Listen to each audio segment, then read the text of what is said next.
स्वागत है आपका हमारे YouTube चैनल मैथमेटिकल पाठशाला में। फ्रेंड्स, आज का जो हमारा वीडियो लेक्चर होगा इसमें हम BHU का रियल एनालिसिस का असाइनमेंट नंबर 1 डिस्कस करेंगे। इस असाइनमेंट में BHU 2020 और BHU 2019 के रियल एनालिसिस के क्वेश्चंस हैं। हमारा जो क्वेश्चन नंबर 1 है फ्रेंड्स इस असाइनमेंट का, इस क्वेश्चन के अंदर आपको एक इक्वेशन दी गई है f of x Y Z equals to 0। उसके बाद आपको क्या बोला गया है कि आपका जो z वेरिएबल है वो x और y दोनों के ऊपर डिपेंड कर रहा है। x और y आपके इंडिपेंडेंट वेरिएबल्स हैं और इसी के साथ साथ आपको बोला गया है कि fx, fy और fz ये आपको कॉन्टिन्यूअस दिए गए। तब बोला गया है कि आप del z over del x और del z over del y इन दोनों की वैल्यूज इवेल्युएट करके बताइए। तो ये आपका डायरेक्ट चेन रूल का क्वेश्चन है। तो इस क्वेश्चन में हम चेन रूल के कॉन्सेप्ट को बहुत ही अच्छे से समझते हैं। आप सबसे पहले क्या अज्यूम करो, ये जो आपका 3 वेरिएबल फंक्शन है इसको u के इक्वल अज्यूम करो। u equals to f of x Y Z, simple. और ये आपको किसके इक्वल दिया गया है? 0 के इक्वल। अब हम क्या करते हैं, एक ट्री डायग्राम बनाते हैं। आपका जो फंक्शन f है वो 3 वेरिएबल के ऊपर डिपेंड कर रहा है, वेरिएबल x, वेरिएबल y और वेरिएबल z। आपका जो z वेरिएबल है वो x और y 2 वेरिएबल के ऊपर डिपेंड कर रहा है और x और y आपस में इंडिपेंडेंट है, यानी कि ना तो x y पर डिपेंड कर रहा और ना ही y x पर डिपेंड कर रहा, सिंपल। अब यहां से आप देखो कि जब आप del u over del x लिखोगे तो अब देखो यहां से आप लिख सकते हो u इक्वल टू 0। अगर u का वैल्यू 0 के इक्वल है तो del u over del x क्या हो जाएगा? 0, क्योंकि LHS और RHS दोनों साइड x के रेस्पेक्ट में डिफरेंशिएट करोगे तो आपको मिल जाएगा del u over del x equals to 0। अब यहां से हम देखते हैं कि हमारा जो del u over del x है वो क्या आ रहा है। तो u आपका f of x Y Z के भी तो इक्वल है, तो u equal to f of x Y Z. तो अब आपको x के रेस्पेक्ट में पार्शियली डिफरेंशिएट करना है। तो आप चेन का वो वाला पार्ट देखो जहां जहां x आ रहा है, यहाँ पे x आ रहा है, ठीक है, और यहाँ पे x आ रहा है। अब जो y है, y का x से कुछ भी मतलब नहीं है, तो चेन को आप एक चेन तो ये कंसीडर करो और दूसरी वाली चेन ये कंसीडर करो। तो अब देखो इस वाली चेन के 2 पार्ट्स हैं, पहला पार्ट ये, दूसरा पार्ट ये। तो इस वाली चेन का तो एक ही पार्ट है ना। तो जब आप del u over del x लिखोगे तो सबसे पहले इस वाले चेन पर आओ, del f over del x। अब चेन रूल बोलता है कि जब आप दूसरी चेन पर मूव करो तो प्लस लगाओ, प्लस लगा दिया। अब देखो चेन में जब यहां से यहां आओगे तो del f over del z। अब चेन रूल बोलता है कि एक ही चेन के जब आप दूसरे पार्ट पर आ रहे हो तो डॉट लगाओ, डॉट यानी मल्टीप्लीकेशन, और इसका डिफरेंशिएशन लिखो। इसका डिफरेंशिएशन यानी del z over del x। अब del u over del x हमारा किसके इक्वल था? 0 के इक्वल। तो मैं यहां से बोल सकता हूं फ्रेंड्स कि मेरा जो del z over del x है उसका वैल्यू किसके इक्वल हो जाएगा? माइनस का del f over del x divided by del f over del z। तो इसको आप ऐसे भी लिख सकते हो फ्रेंड्स कि आपका जो zx का वैल्यू है वो किसके इक्वल हो गया? माइनस का fx डिवाइडेड बाय fz, ठीक है। बस मैंने del f over del x को fx लिखा है और इसी तरीके से मैंने ये इक्वेशन निकाल ली। तो ये कब डिफाइन होगा? जब आपका fz क्या हो? नॉन जीरो, क्योंकि fz अगर 0 हो गया तो ये डिफाइन ही नहीं होगा। तो zx का वैल्यू तो हमें ये मिल गया। सिमिलरली आप del z over del y का वैल्यू भी फाइंड आउट कर सकते हो। तो आपको क्या क्या चेंज करना है, देखो मैं इसको रब करता हूं और आपको del z over del y का वैल्यू भी इवेल्युएट करके बताता हूं। तो सेम इसी तरीके से करना है। देखो del u over del y क्या आ जाएगा? 0 इस वाली इक्वेशन से। अब एक बार आप u को f of x Y Z consider करो तो आप del u over del y कैसे लिखोगे? तो सबसे पहले चेन के उस वाले पार्ट पर आओ जहां पर y लिखा हुआ है। तो एक पार्ट तो ये है, ठीक है, और एक पार्ट है आपका ये लास्ट वाला, ठीक है। तो इस डायग्राम में थोड़ा सा कंफ्यूजन हो रहा होगा, मैं इसको वापस से ड्रॉ कर देता हूं। f x y z, यहाँ पर x यहाँ y। तो जब आप चेन के इस वाले पार्ट में रहोगे तो आपको del f over del y मिलेगा प्लस का अब आपको चेन का कौन सा वाला पार्ट कंसीडर करना है, ये वाला। तो del F over del Z multiply by del Z over del Y. ठीक है, तो आप यहां से देख सकते हो कि आपका जो del Z over del Y है उसका वैल्यू किसके इक्वल आ जाएगा। अब del you over del Y 0 के इक्वल है तो इस पूरे को 0 के इक्वल रख दो। तो इस वाली इक्वेशन से आपका जो del Z over del Y है वो आ जाएगा माइनस का del F over del Y divided by del F over del Z. तो यहां से आप बोल सकते हो कि आपका जो जेड वाई है उसका वैल्यू किसके इक्वल आ गया, माइनस का F Y upon F Z. और एफ जेड अगर नॉन जीरो होगा तभी आपका ये डिफाइन होगा, क्योंकि डिनोमिनेटर जीरो होते ही तो मतलब ये अनडिफाइंड बन जाएगा। तो आप देख सकते हो कि यहाँ पर आपका ऑप्शन नंबर बी ट्रू हो जाएगा। जेड वाई ये रहा और जेड एक्स ये रहा। अब हम आते हैं हमारे नेक्स्ट क्वेश्चन के ऊपर, क्वेश्चन नंबर 2, जो आपका लैग्रेंजेस मीन वैल्यू थ्योरम का क्वेश्चन है। तो friends Lagrange's mean value theorem, Rolle's theorem, Taylor's theorem, ये सब बीएचयू के पॉइंट ऑफ व्यू से बहुत ही इंपॉर्टेंट टॉपिक्स है। तो अब हम देखते हैं क्वेश्चन नंबर 2। क्वेश्चन नंबर 2 में और उसने बोला है कि आप लैग्रेंजेस मीन वैल्यू थ्योरम से इस वैल्यू को अप्रोक्सीमेट करो। तो देखो इस टाइप के क्वेश्चंस को हम कैसे अटेम्प्ट करते हैं, हम एक फंक्शन अज्यूम करते हैं f of x equals to x की पावर 1/3। अब देखो आप 65 में से जब एक इंटीजर कम करोगे तो आपको 64 मिलेगा। ठीक है, तो मैं क्या ट्राई करता हूं, मैं 64 से लेकर 65 ये वाला इंटरवल लेता हूं। तो इस इंटरवल के ऊपर ये वाला फंक्शन क्या है, कॉन्टिन्यूअस।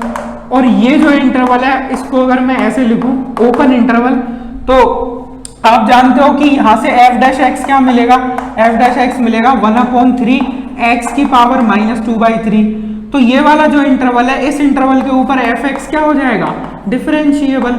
क्यों, क्योंकि आप देख सकते हो f डैश x हर जगह एग्जिस्ट करेगा जब आप वैल्यू ये रखोगे। f डैश x को प्रॉब्लम कहां पे होगी, जब x 0 होगा। तो fx के लिए ये दोनों कंडीशन फॉलो हो रही है, तो ये दोनों कंडीशन फॉलो हो रही है, तो मैं इस इंटरवल के ऊपर लैग्रेंजेस मीन वैल्यू थ्योरम लगा सकता हूं। तो लैग्रेंजेस मीन वैल्यू थ्योरम क्या बोलती है, there exist c belongs to open interval 64 to 65 such that, अब सपोज करो इस वाले क्लोज इंटरवल को मैं close interval a to b बोल रहा हूं, तो मैं क्या लिख सकता हूं, f dash c equals to f of b minus f of a upon b minus a। f of b मतलब f of 65 minus f of a मतलब f ऑफ 64 अपॉन 65 माइनस 64।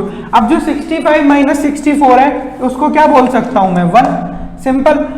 अब यहां पर आप एक चीज नोट करो फ्रेंड्स कि आपका ये जो फंक्शन लिखा हुआ है ना f(x) इक्वल्स टू x की पावर 1/3, ये आपका मोनोटोनिकली इंक्रीजिंग फंक्शन है।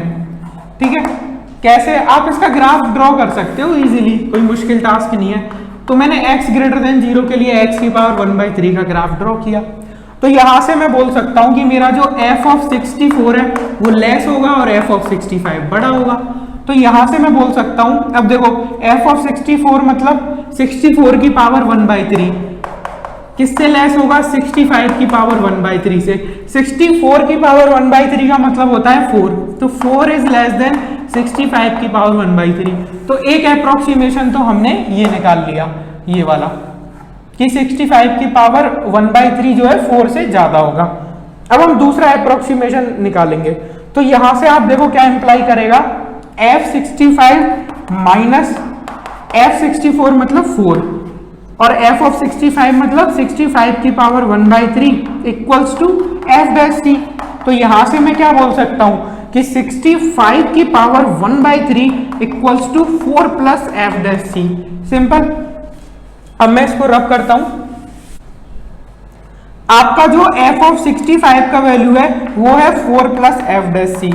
अब आप यहां से एक चीज नोट करो कि ये जो आपका फंक्शन है f डैश x ये मोनोटोनिकली डिक्रीजिंग फंक्शन है। ये फंक्शन मोनोटोनिकली डिक्रीजिंग क्यों है, क्योंकि आप बोल सकते हो कि x की पावर 2/3 जो है वो मोनोटोनिकली इंक्रीजिंग है, तो ये इंप्लाई करेगा 1/x की पावर 2/3 मोनोटोनिकली डिक्रीजिंग होगा। तो ये इंप्लाई करेगा कि 1/3 x की पावर 2/3 जो है मोनोटोनिकली डिक्रीजिंग होगा।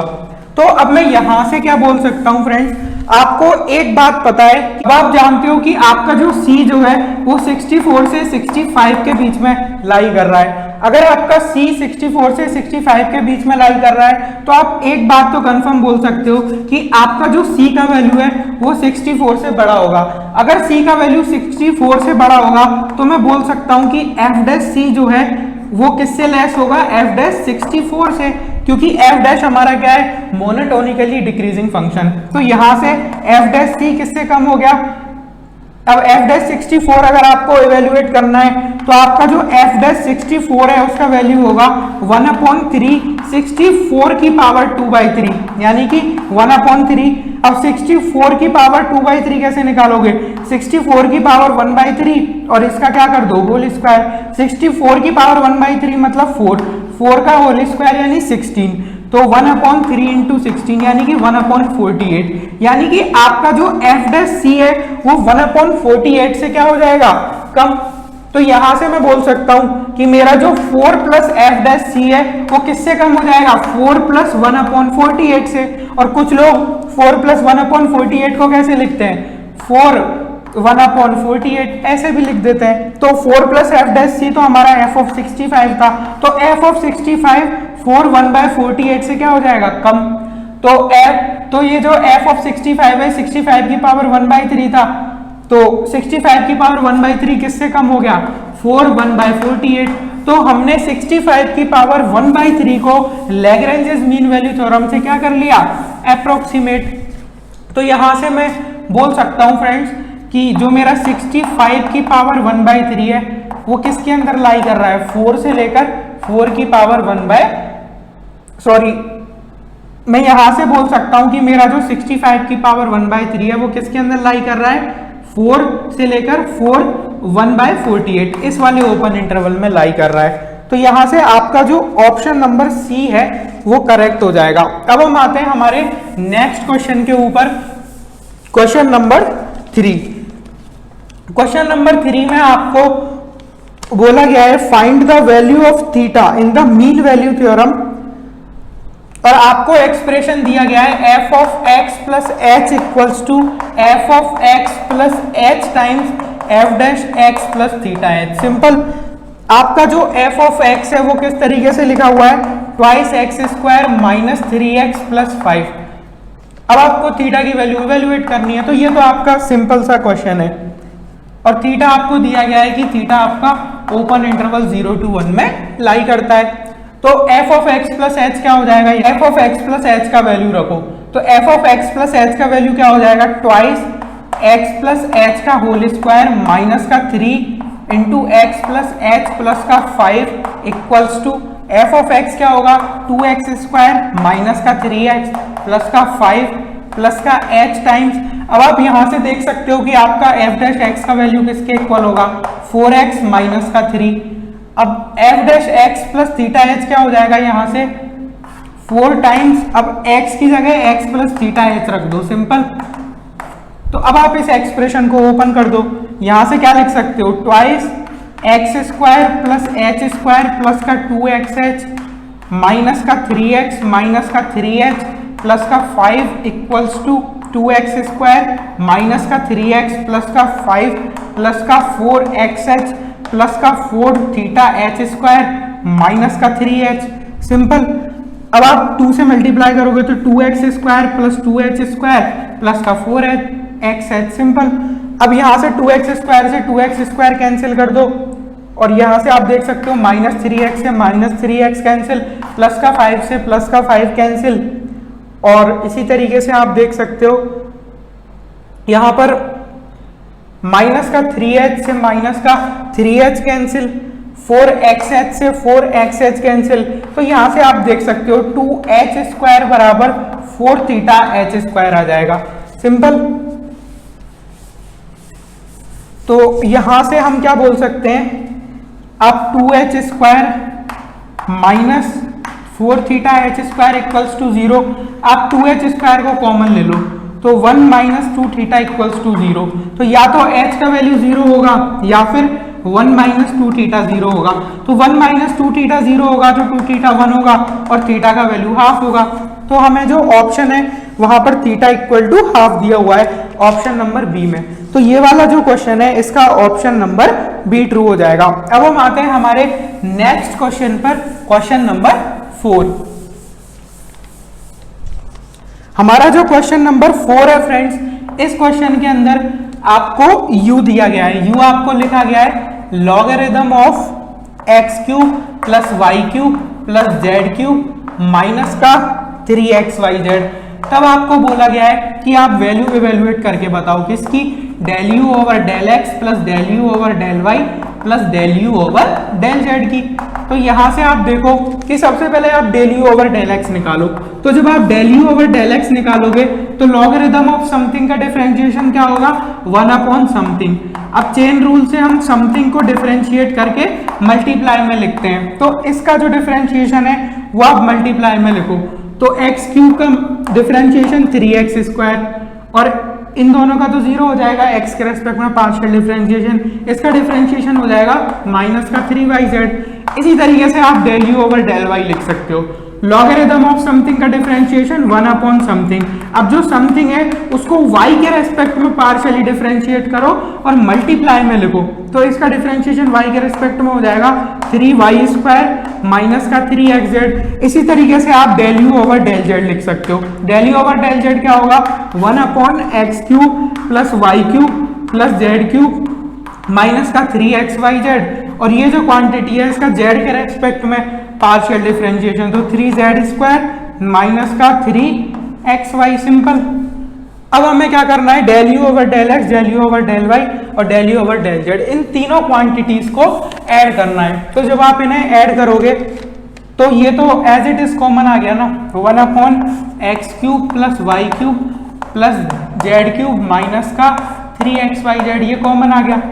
अब इनको भी ऐड कर दो तो 3x square plus 3y square plus 3z square, ठीक है, माइनस का 3yz माइनस का 3xz माइनस का 3xy। तो ये हमारा वैल्यू है जो हमसे क्वेश्चन में पूछा था। तो अब यहाँ पर हम एक फेमस अलजेब्राइक आइडेंटिटी यूज करेंगे। तो उसको यूज करने से पहले आप इसको इस तरीके से लिखो, 3 कॉमन ले लो तो क्या बचेगा, x square plus y square plus z square minus का वाई जेड माइनस का एक्स जेड माइनस का एक्स वाई अपॉन, अब ये जो आपका x cube plus y cube plus z cube minus का 3xyz लिखा हुआ है, इसकी वैल्यू होती है friends x plus y plus z multiply by x square plus y square plus z square minus का एक्स वाई माइनस का y z minus का जेड एक्स। तो ये वाला क्वांटिटी इससे कैंसिल हो जाएगा, तो आपका जो आंसर है वो आ जाएगा 3 upon x plus y plus z. तो ये वाली जो अलजेब्राइक आइडेंटिटी है ये बहुत बार एमएससी एंट्रेंसेज में पूछी गई है, तो आप इसके ऊपर नोट भी लगा सकते हो। अब हम आते हैं हमारे नेक्स्ट क्वेश्चन के ऊपर, क्वेश्चन नंबर 5। क्वेश्चन नंबर 5 ये 2 वेरिएबल फंक्शन की डिफरेंशिएबिलिटी चेक करवा रहा है और पार्शियल डेरिवेटिव्स के बारे में पूछ रहा है। तो क्वेश्चन नंबर 5 जो है हमारा फ्रेंड्स, इसके अंदर आपको f ऑफ एक्स वाई किस तरीके से लिखा हुआ है, x cube minus y cube upon x square plus y square. अगर आपका एक्स वाई जो है वो नॉन जीरो है और आपका फंक्शन का वैल्यू किसके इक्वल दिया गया है, 0 के इक्वल, अगर आपका एक्स वाई जो है 0 के इक्वल है। तो सबसे पहले हम देखेंगे पार्शियल डेरिवेटिव्स के बारे में। तो यहाँ पर आप देखो, हम सबसे पहले ओरिजिन के ऊपर चेक करते हैं, del F over del x क्या ओरिजिन के ऊपर एग्जिस्ट कर रहा है। अब देखो जब आपका एक्स वाई नॉन जीरो है तो आप del F over del x easily evaluate कर सकते हो। कैसे, आपका जो एफ है वो अगर u अपॉन वी है तो del F over del x क्या होता है, u dash v minus you v dash upon v square. आप ये वाला फॉर्मूला लगाना, आप इसका del F over del x निकाल लोगे तो अपॉन में वी स्क्वायर आएगा, तो अपॉन में आएगा x square plus y square का होल स्क्वायर। तो अगर एक्स वाई नॉन जीरो है ना, तो ये जो आपका डिनोमिनेटर है ये भी नॉन जीरो होगा। तो del F over del x आपका एग्जिस्ट कर जाएगा जब एक्स वाई नॉन जीरो है।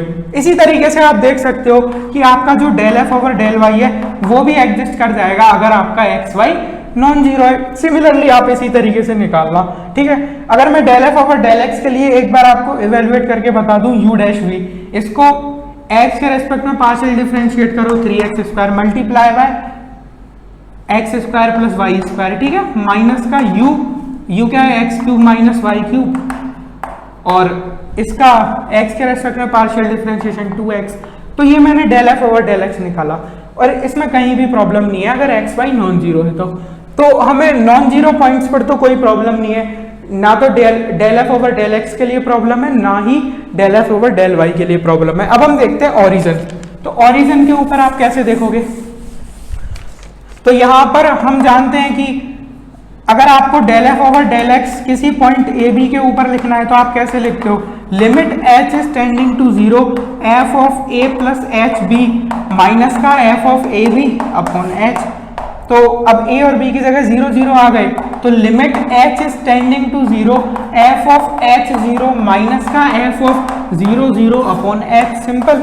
अब जो हमारा h is tending to zero है, h is tending to zero का मतलब होता है h not equal to zero. तो f ऑफ h 0 लिखने के लिए मैं इस वाली डेफिनेशन को यूज करूंगा। तो मेरा del f over del x origin के ऊपर क्या मिलेगा, limit h is tending to zero f of h 0 मतलब h cube minus 0 upon h square, ठीक है, माइनस f ऑफ 0 0 तो 0 दिया हुआ है, तो सिंपली अब मैं h से डिवाइड कर दूंगा, तो h cube upon h cube आपका क्या हो जाएगा 1। तो limit h is tending to zero 1 मतलब 1, सिंपल। अब आप जो del f over del y है उसको कैसे लिखते हो, तो del f over del y अगर आपको ओरिजिन के ऊपर लिखना है, देखो del f over del x origin के ऊपर 1 आ गया था, अगर आपको del f over del y origin के ऊपर लिखना है तो आप लिखोगे limit k is tending to zero f of 0 k minus का f of 0 0 upon k, simple. अब यहां पर आप देखो कि अगर आपका 0 0 की जगह कोई पॉइंट होता ए बी सपोज करो, तो आप कैसे लिखते, आप यहाँ पर a लिखते, यहाँ पर k की जगह b प्लस k लिखते minus f of A b, but आपके पॉइंट्स क्या गिवन है 0 0, तो 0 0 गिवन है तो यहाँ पर 0 k लिख दो और यहाँ पर 0 0 लिख दो, सिंपल। अब आप देखो कि f ऑफ 0 k इसको आप इस डेफिनेशन से इवेल्युएट करो तो ये हो जाएगा, अब देखो limit k is tending to zero, ये तो एज इट इज, इसका वैल्यू क्या हो जाएगा यहाँ से माइनस का k cube upon k square minus f of 0 0 हो जाएगा 0, डिवाइड करोगे k से, तो ये अल्टीमेटली क्या हो जाएगा माइनस का k cube upon k cube, ठीक है, माइनस का k cube upon k cube क्या होता है -1, तो limit k is tending to zero -1 मतलब -1, तो आपका जो del f over del y है ओरिजिन के ऊपर वो -1 आ रहा है। तो हमने ये तो देख लिया कि इस फंक्शन के पार्शियल डेरिवेटिव्स तो पूरे की पूरे R2 में एग्जिस्ट कर रहे हैं। अब हम डिफरेंशिएबिलिटी की बात करते हैं, तो डिफरेंशिएबिलिटी अगर मैं देखूं ओरिजिन के ऊपर, तो हम सबसे पहले ओरिजिन के ऊपर देखते हैं। तो सबसे पहले मैं आपको इन जनरल बताता हूं कि आप किसी पॉइंट ए बी के ऊपर डिफरेंशिएबिलिटी कैसे चेक करते हो। अगर आपको ये बताना है कि फंक्शन ए बी के ऊपर डिफरेंशिएबल है तो आप लिखते हो F of A plus H B plus K equals to F of A B. आप इसको ऐसे भी लिख सकते हो F of A plus H B plus K minus F of A B equals to A H plus B K plus H five plus के जाई, ठीक है। यहाँ पर आपका जो ए है उसका मतलब है del F over del x origin के ऊपर, और बी जो है वो उसका मतलब है del F over del y origin के ऊपर। आपका ये जो फाई और जाई है ये 0 पर टेंड करता है व्हेन एच के टेंड्स टू 0 0, सिंपल। अगर आपका फंक्शन डिफरेंशिएबल है ना तो ये वाली इक्वेशन होल्ड करनी चाहिए, इक्वेशन होल्ड्स व्हेन एच के टेंड्स टू 0 0। तो आप जब एच के को 0 0 पर टेंड करवा रहे हो ये इक्वेशन होल्ड हो रही है, तो आपका जो 2 वेरिएबल फंक्शन है वो डिफरेंशिएबल होगा। तो यहां पर आप देखो कि आप a और b को 0 0 रखो, तो f of h k minus F of 0 0 equals to del F over del x origin पर 1 आया था, del F over del y origin पर -1 आया था, तो h minus k plus H five plus के जाई, सिंपल। अब आप यहाँ पर देखो f ऑफ h के क्या होगा, f ऑफ h के होगा h क्यूब माइनस के cube upon H square plus के स्क्वायर, f ऑफ 0 0 तो 0 है equals to h minus k plus H five plus के जाई, सिंपल। अब आप यहाँ पर क्या करो, h को r cos थीटा रखो और y को r sin थीटा रखो।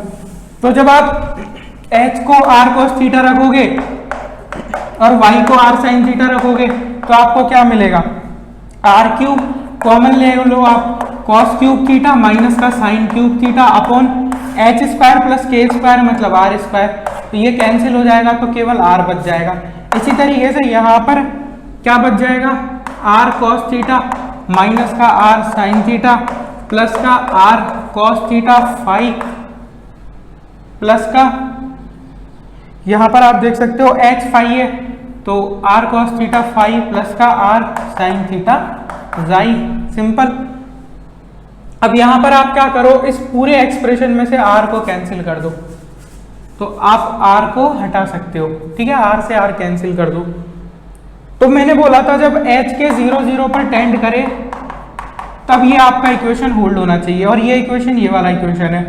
अब h को r cos थीटा रख दिया y और k को r sin थीटा रख दिया, तो h के टेंडिंग टू 0 0 का मतलब है r आपका 0 पर टेंड करवा दो, थीटा आप कुछ भी रख सकते हो, थीटा आपका आर्बिट्री है। तो जब थीटा आर्बिट्री है और r 0 पर टेंड हो रहा है तो क्या ये इक्वेशन होल्ड होगी, नहीं होगी। जैसे आप थीटा का वैल्यू 30 डिग्री रख दो, तो थीटा 30 डिग्री रखोगे तो कॉस क्यूब थीटा माइनस का साइन क्यूब थीटा, ये आएगा √3/2 का होल क्यूब माइनस का 1/8 इक्वल्स टू, आपको वैल्यू नहीं, आपको बस ये देखना है कि ये इक्वेशन होल्ड नहीं हो रही जब थीटा की वैल्यू 30 डिग्री है और r को 0 पर टेंड करवा रहे हो। अब चांस वाली बात है कि इसके अंदर हमें r मिला ही नहीं, अगर r होता तो हम 0 पर टेंड करवाते, तो r का 0 पर टेंड करते ही ये दोनों क्वांटिटीज तो 0 हो जाएंगी, क्योंकि मैंने आपको बताया था कि फाई और जाई 0 पर जाते हैं जैसे ही h के 0 0 पर जाता है। तो यहाँ पर cos theta minus sine theta बचेगा, तो cos 30 माइनस साइन 30 यानी कि √3/2 माइनस 1/2, तो ये दोनों वैल्यूज इक्वल नहीं है। तो जब h के 0 0 पर टेंड कर रहा है तो ये होल्ड नहीं हो रहा। तो अगर ये होल्ड नहीं हो रहा तो मैं यहाँ से बोल सकता हूँ कि मेरा ये जो फंक्शन है ये डिफरेंशिएबल नहीं है ओरिजिन के ऊपर। तो अगर आपका फंक्शन ओरिजिन के ऊपर डिफरेंशिएबल नहीं है तो आप नहीं बोल सकते कि पूरे के पूरे R2 में ये डिफरेंशिएबल है। तो जो क्वेश्चन नंबर 5 है इसका आप ऑप्शन नंबर सी टिक कर दो। इसमें बोला गया है कि आपके दोनों पार्शियल डेरिवेटिव एग्जिस्ट कर रहे हैं बट फंक्शन डिफरेंशिएबल नहीं है। अब हम आते हैं हमारे नेक्स्ट क्वेश्चन पर, क्वेश्चन नंबर 6। क्वेश्चन नंबर 6 में आपको एक अल्टरनेटिंग सीरीज दी गई है। तो क्वेश्चन नंबर 6 में जो आपकी सीरीज है वो किस तरीके से लिखी गई है, 2/1 माइनस का 3/2 प्लस का 4/3 माइनस का 5/4। तो इसको आप कॉम्पैक्ट फॉर्म में लिख दो, समेशन n+1/n, ठीक है, और -1 की पावर n+1। n आपका कहां से कहां तक रन कर रहा है, 1 से लेकर इन्फिनिटी। तो इसको आप और अच्छे से लिखो तो समेशन -1 की पावर n+1 1+1/n, n आपका 1 से लेकर इन्फिनिटी तक रन कर रहा है।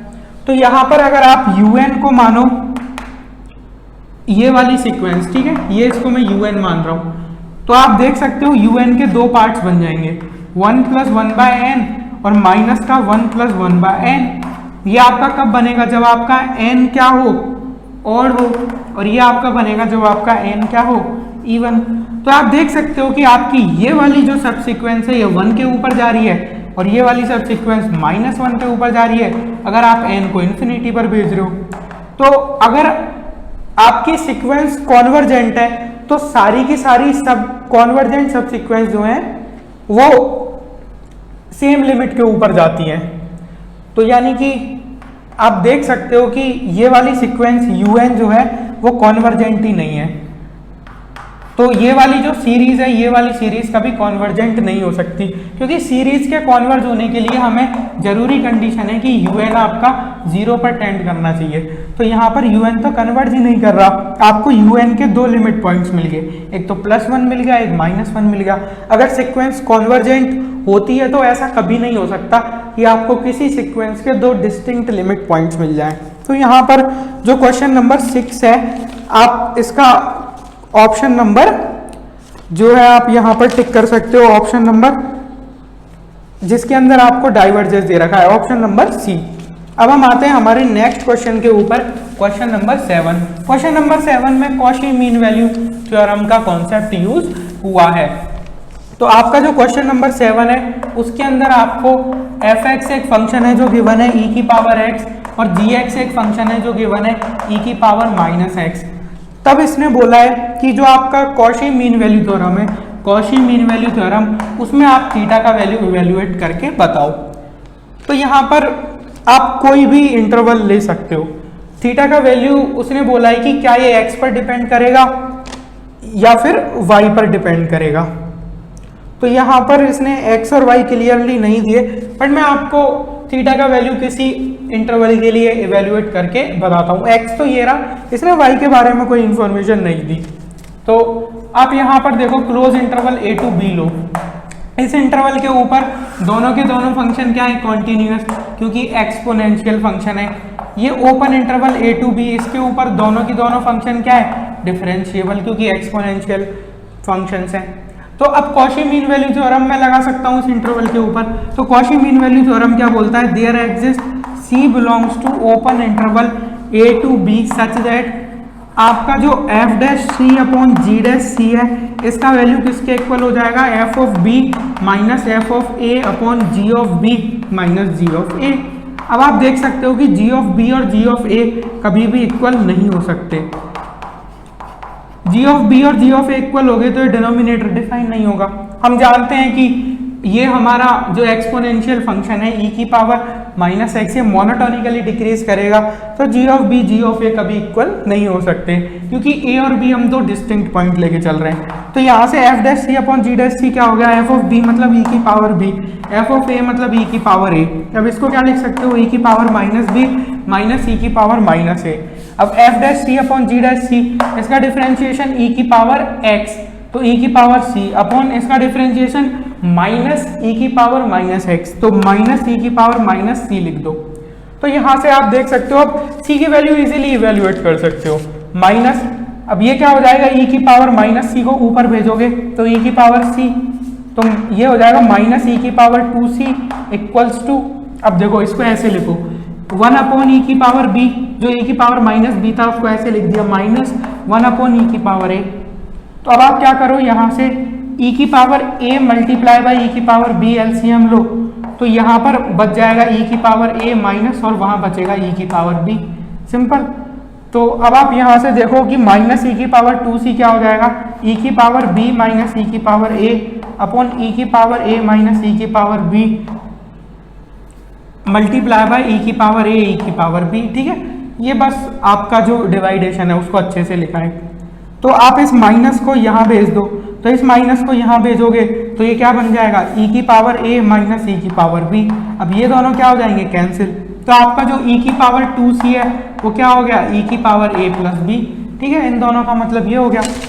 अब यहाँ से आप एक चीज देखो कि जो आपका एक्सपोनेंशियल फंक्शन है वो पीरियोडिक फंक्शन नहीं है, तो यहाँ से मैं बोल सकता हूँ 2c equals to a plus B.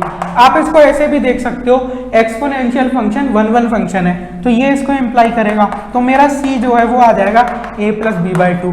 तो जो आपका c का वैल्यू है कॉशी मीन वैल्यू थ्योरम में, वो ना तो x के ऊपर डिपेंड कर रहा है ना y के ऊपर डिपेंड कर रहा। तो क्वेश्चन नंबर 7 में आपका करेक्ट आंसर हो जाएगा ऑप्शन नंबर बी, जिसमें दिया गया है independent of both x and y। अब हम आते हैं हमारे नेक्स्ट क्वेश्चन के ऊपर, क्वेश्चन नंबर 8। क्वेश्चन नंबर 8 में आपको एक फंक्शन दिया गया है f of x equals to 1 upon x square, और आपका जो g ऑफ x है वो आपको दिया गया है 1 अपॉन एक्स। सिंपल, आपको Cauchy mean value theorem close interval a to b के ऊपर लगानी है और आपको c की वैल्यू इवेल्युएट करनी है। आपका जो c जो है वो a से लेकर b के बीच में दिया गया है। तो अभी हमने देखा था कि कॉशी मीन वैल्यू थ्योरम हम कैसे लिखते हैं, f dash c upon g dash c equals to f of b minus f of a upon g of b minus g of a। अब आप देख सकते हो कि g ऑफ b और g ऑफ a कभी इक्वल नहीं होंगे, क्योंकि ये मोनोटोनिकली डिक्रीजिंग फंक्शन है और a और b हमारे दो डिस्टिंक्ट पॉइंट्स हैं। तो यहाँ से आप देखो f डैश c, आपका जो f डैश x है वो किसके इक्वल होगा, 1 अपॉन एक्स स्क्वायर मतलब x की पावर -2, तो इसका डिफरेंशिएशन हो जाएगा -2 अपॉन एक्स क्यूब। और जी डैश एक्स आपका किसके इक्वल हो जाएगा, -1/x स्क्वायर। सिंपल, आप डिफरेंशिएट कर सकते हो। तो एफ डैश सी हो जाएगा मेरा माइनस का 2/c³ अपॉन जी डैश सी है -1/c square equals to F of b, यानी कि 1/b square -1/a square upon, अब इसको जब आप लिखोगे तो 1/b -1/a। तो यहाँ से क्या इंप्लाई करेगा, अब यहाँ से आप देखो माइनस माइनस तो क्या हो गया प्लस। अब इसको आप कैसे लिख सकते हो, 2/c³ अपॉन 1/c स्क्वायर। ठीक है, इसको मतलब ऐसे लिख दिया मैंने, इक्वल्स टू, अब यहाँ से b square a square LCM लो तो a square minus b square बचेगा अपॉन, अब यहाँ से a b एलसीएम लो तो यहाँ से आपने a b एलसीएम लिया तो यहाँ क्या बचेगा, a माइनस b। तो अब आप यहाँ से इजीली वैल्यू एवेल्युएट कर सकते हो c की। तो आप यहाँ से देखो ये क्या बच जाएगा आपका, 2/c equals to a square minus b square upon b square a square upon a minus b, और a b यहाँ आ जाएगा। तो b और a इनकी पावर कैंसिल हो जाएगी a b से, सिंपल। तो 2/c equals to a square minus b square क्या होता है, a minus b a plus b upon a minus b, a minus b से a माइनस b कैंसिल हो गया, c/2 क्या हो जाएगा। अब a b तो यहाँ लिखा हुआ था ना, तो a b लिख दो, c/2 हो जाएगा a b upon a plus b। तो यहाँ से जो c का वैल्यू है वो हो जाएगा 2ab upon a plus b। तो आप देख सकते हो आपका जो क्वेश्चन नंबर 8 है इसका ऑप्शन नंबर बी ट्रू हो जाएगा। अब हम आते हैं हमारे नेक्स्ट क्वेश्चन के ऊपर, क्वेश्चन नंबर 9। तो जो हमारा क्वेश्चन नंबर 9 है इसके अंदर आपको जैकोबियन की वैल्यू एवेल्युएट करनी है। क्वेश्चन नंबर 9 में x plus y plus z जो है वो u के इक्वल है, y प्लस जेड जो है वो v के इक्वल है, सॉरी uv के इक्वल है, और आपका जो z है वो uv w के इक्वल है। आपको वैल्यू किसकी एवेल्युएट करनी है, del x y z over del u v w, simple. तो इसका वैल्यू आप कैसे लिखोगे, determinant del x over del u, del x over del v, del x over del w, del y over del u, del y over del v, del y over del w, और जो z है अब इसका del z over del u, del z over del v, del z over del w, simple. अब यहाँ से देखो अगर आपका y plus Z u v के इक्वल है तो उसको यहाँ u v रखो, तो x plus u v equals to u, तो यहाँ से क्या इंप्लाई करेगा, x equals to u common ले लो, ठीक है, x बराबर हो जाएगा u minus you V, u common लोगे तो u times 1 minus v, simple. z तो आपका u v w दे ही रखा है। अब यहां से देखो अब y plus you V W क्या हो जाएगा, u v, बस मैंने z का वैल्यू u v w रखा है तो y हो जाएगा u v minus you V W. अब आप u v कॉमन ले लो 1 माइनस w, तो आपको y का वैल्यू मिल गया, आपको z का वैल्यू मिल गया और x का वैल्यू मिल गया। तो अब del x over del u निकालो, del x over del u 1 minus b, del x over del v निकालो, देखो u तो as it is 1 minus b का differentiation -1, del x over del w क्या हो जाएगा 0, del y over del u मतलब यहां से जब आप देखोगे del y over del u तो v टाइम्स 1 माइनस w, ये मतलब इजी है। Del y over del v जब निकालोगे तो u टाइम्स 1 माइनस w तो कांस्टेंट और v का differentiation 1, del y over del w क्या हो जाएगा, देखो u v तो बाहर आ गया, 1 माइनस w का डिफरेंशिएशन -1। अब del z over del u हो जाएगा v w, del z over del v हो जाएगा u w, del z over del w हो जाएगा u v, सिंपल। अब बस आपको इस वाले डिटर्मिनेंट की वैल्यू एवेल्युएट करनी है। तो जो आप इस वाले डिटर्मिनेंट में देखो इसको आप लिख सकते हो v माइनस वी डब्ल्यू, इसको आप क्या लिख सकते हो u minus U W, simple. अब आप क्या करो, जो आपका कॉलम नंबर 2 है C2, सॉरी आपका जो रो 2 है रो 2 के आप ऊपर लगा दो R2 प्लस R3, ठीक है। तो इसमें इसको ऐड करो तो v माइनस डब्ल्यू में वी डब्ल्यू ऐड करोगे तो v मिलेगा, इसको इसमें ऐड करो तो u मिल जाएगा, इसको इसमें ऐड करो तो 0 मिल जाएगा। तो यानी कि आप देख सकते हो अब आप इस कॉलम के अलोंग एक्सपेंड कर दो, ठीक है। तो uv में क्या मल्टीप्लाई होगा, इन दोनों को मल्टीप्लाई करो, u minus you v minus, यहाँ माइनस यू वी आएगा तो प्लस यू वी कर दो, यू वी कैंसिल कर दो, तो यहाँ से आपका जो आंसर है वो क्या आ जाएगा, यू स्क्वायर वी। तो आपका जो क्वेश्चन नंबर 9 है इसका ऑप्शन नंबर ए ट्रू हो जाएगा। अब हम आते हैं हमारे नेक्स्ट क्वेश्चन के ऊपर, क्वेश्चन नंबर 10। जो आपका क्वेश्चन नंबर 10 है फ्रेंड्स, इस क्वेश्चन में आपको बोला गया है polynomial of odd degree with real coefficients, polynomial of odd degree with real coefficients. तो इसको आप फंडामेंटल थ्योरम ऑफ अलजेब्रा से अप्रोच कर सकते हो। अगर आपका कोई भी पॉलिनोमियल है डिग्री n का, ठीक है, सपोज करो आपका पॉलिनोमियल है a0 plus a1x plus a2x square, इसी तरीके से an(x) की पावर n, ये n डिग्री का पॉलिनोमियल है। और आपके जो कोफिशिएंट्स है ना, ये ai's, ये कोई भी कॉम्प्लेक्स नंबर है, ठीक है, रियल के अलावा आप कोई भी कॉम्प्लेक्स नंबर ले लो, ठीक है, रियल ले लो या फिर कोई कॉम्प्लेक्स नंबर। तो ये जो पॉलिनोमियल लिखा हुआ है ना p ऑफ x के एग्जैक्टली n रूट्स होते हैं, ये फंडामेंटल थ्योरम ऑफ अलजेब्रा बोलती है। तो अब p ऑफ x के एग्जैक्टली n रूट्स होते हैं, और जो इमेजिनरी रूट्स हैं वो हमेशा पेयर में पाए जाते हैं, कि इमेजिनरी रूट्स 2 होंगे, तो total number of imaginary roots हमेशा एक इवन नंबर आएगा। तो यहां से आप देख सकते हो कि जैसे कोई भी पॉलिनोमियल है ऑड डिग्री का, जैसे 5 मान लो, तो इमेजिनरी रूट्स कितने हो सकते हैं, या तो 2 होंगे या 4 होंगे। अगर इमेजिनरी रूट 2 होंगे तो रियल रूट कितने होने पड़ेंगे फिर यहाँ पर 3। अगर इमेजिनरी रूट 4 होंगे तो रियल रूट कितना होना पड़ेगा 1, क्योंकि टोटल रूट्स तो आपको 5 करने ही करने हैं, क्योंकि जो हमारी कॉम्प्लेक्स नंबर की फील्ड है वो एल्जेब्राइकली क्लोज्ड होती है, और जो रियल कोफिशिएंट है r तो हमारा c का सबसेट होता ही है। तो आप बोल सकते हो कि किसी भी odd degree polynomial with real coefficient, उसके पास कम से कम एक रियल रूट तो होगा ही। तो आप यहाँ पर देख सकते हो कि क्वेश्चन नंबर 10 का ऑप्शन नंबर बी ट्रू हो जाएगा। अब हम आते हैं हमारे नेक्स्ट क्वेश्चन के ऊपर, क्वेश्चन नंबर 11। आपका जो क्वेश्चन नंबर 11 है फ्रेंड्स, इस क्वेश्चन के अंदर आपको एक फंक्शन दिया गया है f of x equals to x raise to the power n। तब आपको बोला गया है कि आप वैल्यू इवेल्युएट करके बताओ f ऑफ 1 प्लस का f dash 1 upon 1 factorial plus का f double dash 1 upon 2 factorial. इसी तरीके से आप कहाँ तक ऐड कर रहे हो, fn 1 अपॉन n फैक्टोरियल। तो यहाँ से आप एक चीज नोट करो कि आपका ये जो फंक्शन है f x equals to x raise to the power n, आप ये वाला इंटरवल लो 1 से लेकर 1 प्लस h, ठीक है।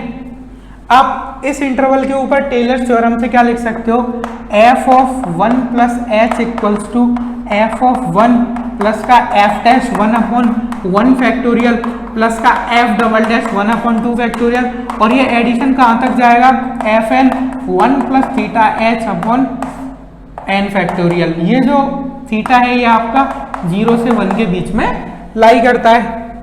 अब आप h को 1 कंसीडर करो, तो जैसे ही h को 1 कंसीडर करोगे f ऑफ 1 प्लस 1 यानी कि f ऑफ 2 ये किसके इक्वल आ जाएगा, f ऑफ 1 प्लस का f डैश 1 अपॉन 1 फैक्टोरियल, और लास्ट में कहाँ तक ऐड होगा, fn 1 plus theta h upon n factorial. अब आप यहाँ पर एक चीज नोट करो फ्रेंड्स कि अगर आपका f x x raise to the power n है तो f डैश x क्या होगा, n times x raise to the power n minus 1, f double dash x क्या होगा, n minus 1 multiply by x raise to the power n minus 1। जब आप fn x निकालोगे तो आप यहाँ पर देखोगे फ्रेंड्स कि ये जो मल्टीप्लीकेशन है ना, सॉरी यहाँ पर n माइनस 2 आएगा, तो जब आप 2 बार डिफरेंशिएट कर रहे हो तो n माइनस 1 आ रहा है, यानी कि n माइनस 2 माइनस 1 आ रहा है। तो जब आप n टाइम्स डिफरेंशिएट करोगे तो n माइनस 1 ये कहाँ तक चलेगा, n माइनस n 1, ठीक है, n माइनस n 1 यानी कि 1। उसके बाद x की पावर कितनी आएगी, देखो यहाँ 1 है तो n माइनस 1, यहाँ 2 है तो n माइनस 2, यहाँ n है तो n माइनस n, यानी x raise to the power 0 यानी कि 1, और 1 से लेकर n तक का मल्टीप्लीकेशन यानी n फैक्टोरियल। तो आप यहाँ से एक चीज बोल सकते हो कि आपका जो fn 1 है वो आपका fn 1 प्लस थीटा एच होगा, क्योंकि एफ एन एक्स तो मेरा कांस्टेंट है और वो की एन फैक्टोरियल होगा। तो आप f n 1 plus theta h को एफ एन 1 से रिप्लेस कर सकते हो। तो आपको क्वेश्चन के अंदर इसी वाली क्वांटिटी के बारे में तो पूछा गया था, तो ये एफ ऑफ 2 हो जाएगी। एफ ऑफ एक्स क्या है, एक्स की पावर एन, तो एफ ऑफ 2 क्या हो जाएगा, 2 की पावर एन। तो ये जो आपका क्वेश्चन नंबर 11 है, इसका ऑप्शन नंबर ए ट्रू हो जाएगा। अब हम आते हैं हमारे नेक्स्ट क्वेश्चन के ऊपर, क्वेश्चन नंबर 12। क्वेश्चन नंबर 12 में आपको लिमिट फाइंड आउट करनी है, तो लिमिट के लिए हम Cauchy first theorem on limits use करेंगे।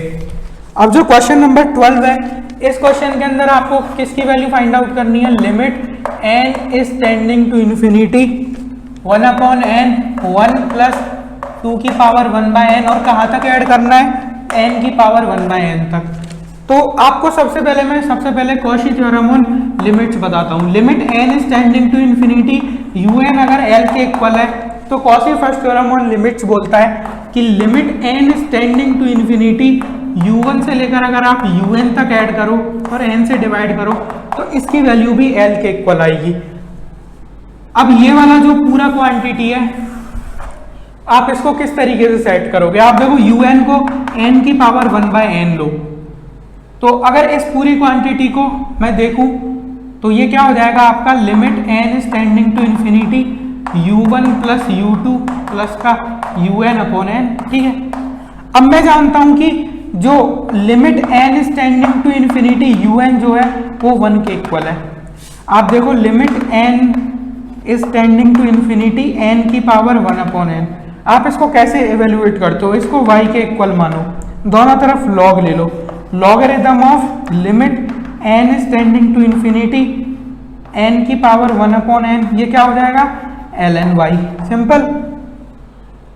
तो आप यहां से क्या बोल सकते हो कि आपका जो, अब यहां पर क्या करो, limit n is tending to infinity को बाहर ले लो, तो लिमिट n इज टेंडिंग, अब आप बोलोगे कि सर आप इसको बाहर क्यों ले सकते हो, क्योंकि आपने एक रूल पढ़ा होगा, देखो मैं आपको रूल बताता हूं क्या है, f of g of n, ठीक है, limit n is tending to infinity, इसको आप इस तरीके से कब लिख सकते हो, f of limit n is tending to infinity gn, ये आप तब लिख सकते हो जब आपका फंक्शन gn कॉन्टिन्यूअस हो और आपका f फंक्शन भी कंटिन्यूअस हो। कहां पर, जब आपका f का वैल्यू gn रखा जा रहा है। तो अगर ये दोनों कॉन्टिन्यूअस हैं तो आप लिमिट को इस तरीके से इंटरचेंज कर सकते हो, तो वही चीजें यहाँ पर हम कर रहे हैं, ठीक है। अब n जो है वो मैं ग्रेटर देन इक्वल टू 1 लेके चल रहा हूँ, तो ये फंक्शन कॉन्टिन्यूअस है और लॉगरिथम भी आपका कॉन्टिन्यूअस फंक्शन होता है, तो लिमिट को मैं इस तरीके से इंटरचेंज कर रहा हूँ। तो लिमिट को जब मैं बाहर लेके आया तो लॉगरिथम ऑफ n की पावर 1 बाय n, अब जो 1 बाय n है उसको यहाँ आगे ले लो, तो logarithm of n upon n हो जाएगा, तो ये क्या हो जाएगा आपका ln y। तो limit n is tending to infinity, ये इन्फिनिटी बाय इन्फिनिटी फॉर्म बन गई, एल हॉस्पिटल लगा दो, तो limit n is tending to infinity, logarithm of n का डिफरेंशिएशन 1 अपॉन n का डिफरेंशिएशन 1, तो ये क्या हो जाएगा ln y। अब limit n is tending to infinity 1 upon n क्या हो जाएगा 0, 0 क्या हो जाएगा ln y, तो y का वैल्यू कितना हो जाएगा 1, y क्या था, limit n is tending to infinity n की पावर 1 अपॉन n, तो un की लिमिट क्या हो जाएगी 1, तो un 1 पर टेंड कर रहा है जब n इन्फिनिटी पर टेंड कर रहा है, तो आपका ये वाला जो वैल्यू है इसका आंसर कितना हो जाएगा 1, Cauchy first theorem on limit से। तो यही तो आपको क्वेश्चन में पूछा था, तो आपका ये जो क्वेश्चन नंबर 12 है इसका आंसर हो जाएगा 1, तो ऑप्शन नंबर डी करेक्ट हो जाएगा। अब हम आते हैं हमारे नेक्स्ट क्वेश्चन के, ये जो क्वेश्चन है क्वेश्चन नंबर 13, इस क्वेश्चन के अंदर आपको एक सेट दिया गया है S, सेट एस आपका किस तरीके से डिफाइंड है, वो सारे ordered pairs x y such that आपका जो एक्स और वाई है दोनों की दोनों रैशनल नंबर में से लिए गए। तो इस सेट एस को मैं क्या बोल सकता हूँ, क्यू क्रॉस क्यू। अब हम वन बाय वन सारे ऑप्शन देखते हैं। Option number A, option number A में बोला गया है S is closed in R2। तो आपको बताना है कि ये ऑप्शन सही है या फिर गलत है। तो मैं क्या करता हूँ, एक सीक्वेंस लेता हूँ मैं, जैसे सपोज करो AN BN मैंने एक सीक्वेंस ली। तो अब अगर मैं Q क्रॉस Q में कोई सीक्वेंस लूंगा तो मुझे इस तरीके से लेनी पड़ेगी। ये एक मैं सीक्वेंस ले रहा हूँ Q क्रॉस Q के अंदर, ठीक है। ये सीक्वेंस कैसी दिखती है, A1 B1 A2 B2 A3 B3 ऐसे इस तरीके से ये आपकी सीक्वेंस है। तो यहाँ पर अब आप देख सकते हो फ्रेंड्स कि मैं इस सीक्वेंस को किस तरीके से लूंगा कि आपका जो an है, an आपका Q के अंदर है और bn भी आपका Q के अंदर है, और इस तरीके से मैं an और bn को चूज करूंगा कि an मेरा a के ऊपर कन्वर्ज करे और bn मेरा b के ऊपर कन्वर्ज करे, और a आपका क्या है, इर्रेशनल नंबर, और b आपका क्या है, इर्रेशनल नंबर। तो क्या मैं इस तरीके से कोई ऐसी सीक्वेंस अज्यूम कर सकता हूं? बिल्कुल कर सकता हूं। क्यों कर सकता हूं? क्योंकि आप देखो फ्रेंड्स कि जो मेरा सेट ऑफ रैशनल नंबर्स है ये डेंस होता है R में, ये डेंस होता है R में। इसका मतलब है कि आपका जो Q डैश है वो R के इक्वल होता है। Q डैश मतलब set of limit points of Q जो है वो R के इक्वल होता है। तो अगर set of limit points of Q R के इक्वल है तो आप कोई भी इर्रेशनल नंबर ले लो, जैसे सपोज करो आपने √2 ले लिया, तो आपको एक रैशनल्स की ऐसी सीक्वेंस जरूर मिलेगी जो √2 पर कन्वर्ज करती है। तो यहाँ पर आप इस वाले कॉन्सेप्ट को यूज करके आप ये सारे कंडीशंस अज्यूम कर सकते हो। तो यानी कि अगर an आपका a पर कन्वर्ज करे, bn b पर कन्वर्ज करे, तो आपका जो an bn है वो किस पर कन्वर्ज करेगा, a b पर। अब हमने a को भी इरेशनल लिया है, b को भी इरेशनल लिया है, तो आपका जो a b है वो q क्रॉस q में नहीं आ रहा। तो यानी कि हमें एक ऐसी सीक्वेंस मिल गई q क्रॉस q में जो कन्वर्ज तो कर रही है बट वो q क्रॉस q के बाहर किसी पॉइंट पर कन्वर्ज कर रही है। तो जो मेरा सेट है ये q क्रॉस q ये R2 के अंदर क्लोज्ड नहीं होगा। तो ये हमारा जो ऑप्शन नंबर A है वो फॉल्स हो जाएगा। अब हम आते हैं हमारे नेक्स्ट ऑप्शन के ऊपर, ऑप्शन नंबर B। तो ऑप्शन नंबर B के अंदर हमें बोला गया है S is connected in R2। तो अगर ये कनेक्टेड है तो आप इसको प्रूफ करके दिखाओ, और डिसकनेक्टेड है तो भी आपको प्रूफ करना पड़ेगा कि ये डिसकनेक्टेड है। तो आप यहाँ पर क्या करो फ्रेंड्स, Q क्रॉस Q से लेकर Q पर एक मैप डिफाइन करो, ठीक है। और ये मैप आप किस तरीके से डिफाइन करोगे, इस मैप को मैं P नाम दे रहा हूँ और P मेरा प्रोजेक्शन मैप है। फ्रेंड्स ये क्वेश्चन थोड़ा मैं बोल सकता हूँ MSc एंट्रेंसेस के लेवल से थोड़ा सा हाई है, बट आप इसको समझोगे तो इजीली आप समझ सकते हो। तो जब भी आप प्रोजेक्शन मैप डिफाइन करोगे, प्रोजेक्शन मैप का मतलब है जैसे आपका जो x, y है वो x के ऊपर मैप हो रहा है। तो ये जो प्रोजेक्शन मैप्स होते हैं ये हमेशा कॉन्टिन्यूअस होते हैं। तो अगर सपोज करो ये मेरा Q क्रॉस Q कनेक्टेड है, let Q cross Q is connected, तो मैं अभी इसको कनेक्टेड अज्यूम करके चलता हूं। हमें पता है कि P जो मैप है वो क्या है, continuous, P is continuous. Projection maps हमेशा कॉन्टिन्यूअस होते हैं। अब आप देखो कि जो कॉन्टिन्यूअस मैप है वो कनेक्टेड सेट को कनेक्टेड पे मैप करता है। तो जो P of Q cross Q है, अब आप जानते हो कि जो प्रोजेक्शन मैप है वो हमेशा सर्जेक्टिव होता है, क्योंकि आप यहाँ पर कोई भी एलिमेंट लो, जैसे सपोज करो आपने Q में कोई एलिमेंट लिया स्मॉल q, तो उसकी प्री इमेज आप क्या लिख दो, स्मॉल q, और यहाँ पर आप कोई भी एलिमेंट लिख दो, जैसे आपने r लिख दिया, तो जो QR है वो Q पर मैप होगा। तो ये मैप सर्जेक्टिव तो है, इसमें कोई प्रॉब्लम नहीं है। तो P of Q cross Q आपका Q के इक्वल है। अब अगर Q क्रॉस Q कनेक्टेड है तो हम जानते हैं कि कॉन्टिन्यूअस फंक्शन कनेक्टेड को कनेक्टेड पे मैप करता है, तो मेरा Q भी क्या हो जाएगा, कनेक्टेड। बट हम जानते हैं कि Q हमारा क्या होता है, डिसकनेक्टेड। Q R के अंदर डिसकनेक्टेड होता है, तो हमारा जो सपोजिशन है वो फॉल्स हो जाएगा। तो यानी कि हमारा S is connected in R2 ये फॉल्स हो जाएगा। तो ये क्वेश्चन है, इस क्वेश्चन को जब आप MSc करोगे तो टोपोलॉजी में और अच्छे से आप सीखोगे। अब हम आते हैं हमारे नेक्स्ट ऑप्शन के ऊपर, option number C। Option number C में हमें बोला गया है कि S का जो कॉम्प्लीमेंट है वो क्लोज्ड है R2 के अंदर, S complement is closed in R2। तो S कॉम्प्लीमेंट मेरा क्या हो जाएगा, Q क्रॉस Q का कॉम्प्लीमेंट, सिंपल। अब यहां पर आप देखो फ्रेंड्स कि मैं एक सीक्वेंस लेता हूं AN BN which is contained in S complement, और मैं AN और BN के ऊपर क्या रेस्ट्रिक्शन लगाऊंगा, AN आपका इर्रेशनल्स का सीक्वेंस है और बी एन आपका इरेशनल्स का सीक्वेंस है, ए एन आपका ए पर कन्वर्ट कर रहा है, बी एन आपका बी पर कन्वर्ट कर रहा है, और ए और बी मेरे दोनों की दोनों क्या है, रैशनल्स। तो क्या मैं ऐसा अज्यूम कर सकता हूं? बिल्कुल कर सकता हूं। क्यों? क्योंकि मुझे पता है कि जो सेट ऑफ इरेशनल्स है उसका जो सेट ऑफ लिमिट पॉइंट्स है वो आर होता है। तो अगर सेट ऑफ इरेशनल्स का लिमिट पॉइंट्स आर है तो आर में से आप कोई भी एलिमेंट लो, जैसे मैंने कोई भी एलिमेंट लिया रैशनल, मैंने 2 ले लिया, तो मुझे एक इरेशनल्स की ऐसी सीक्वेंस मिलेगी जो 2 पर कन्वर्ज कर रही है। तो इस तरीके से मैं अज्यूम कर सकता हूं मेरा सपोजिशन। अगर ऐसा हो गया तो आप देख सकते हो ए एन ए पर कन्वर्ज कर रहा है, बी एन बी पर कन्वर्ज कर रहा है, तो ए एन बी एन आपका ए बी के ऊपर कन्वर्ज करेगा, और ए बी आपका किस में है, क्यू क्रॉस क्यू में। क्यू क्रॉस क्यू में है मतलब ए बी आपका एस कॉम्प्लीमेंट में नहीं है, क्योंकि एस कॉम्प्लीमेंट तो क्यू क्रॉस क्यू का कॉम्प्लीमेंट है। तो हमें ऐसी सीक्वेंस मिल गई एस कॉम्प्लीमेंट में जो कन्वर्ज तो कर रही है लेकिन वो एस कॉम्प्लीमेंट के बाहर किसी और पॉइंट पर कन्वर्ज कर रही है। तो ये मेरा एस कॉम्प्लीमेंट R2 के अंदर क्लोज नहीं होगा। अब हम आते हैं हमारे नेक्स्ट ऑप्शन के ऊपर, ऑप्शन नंबर डी।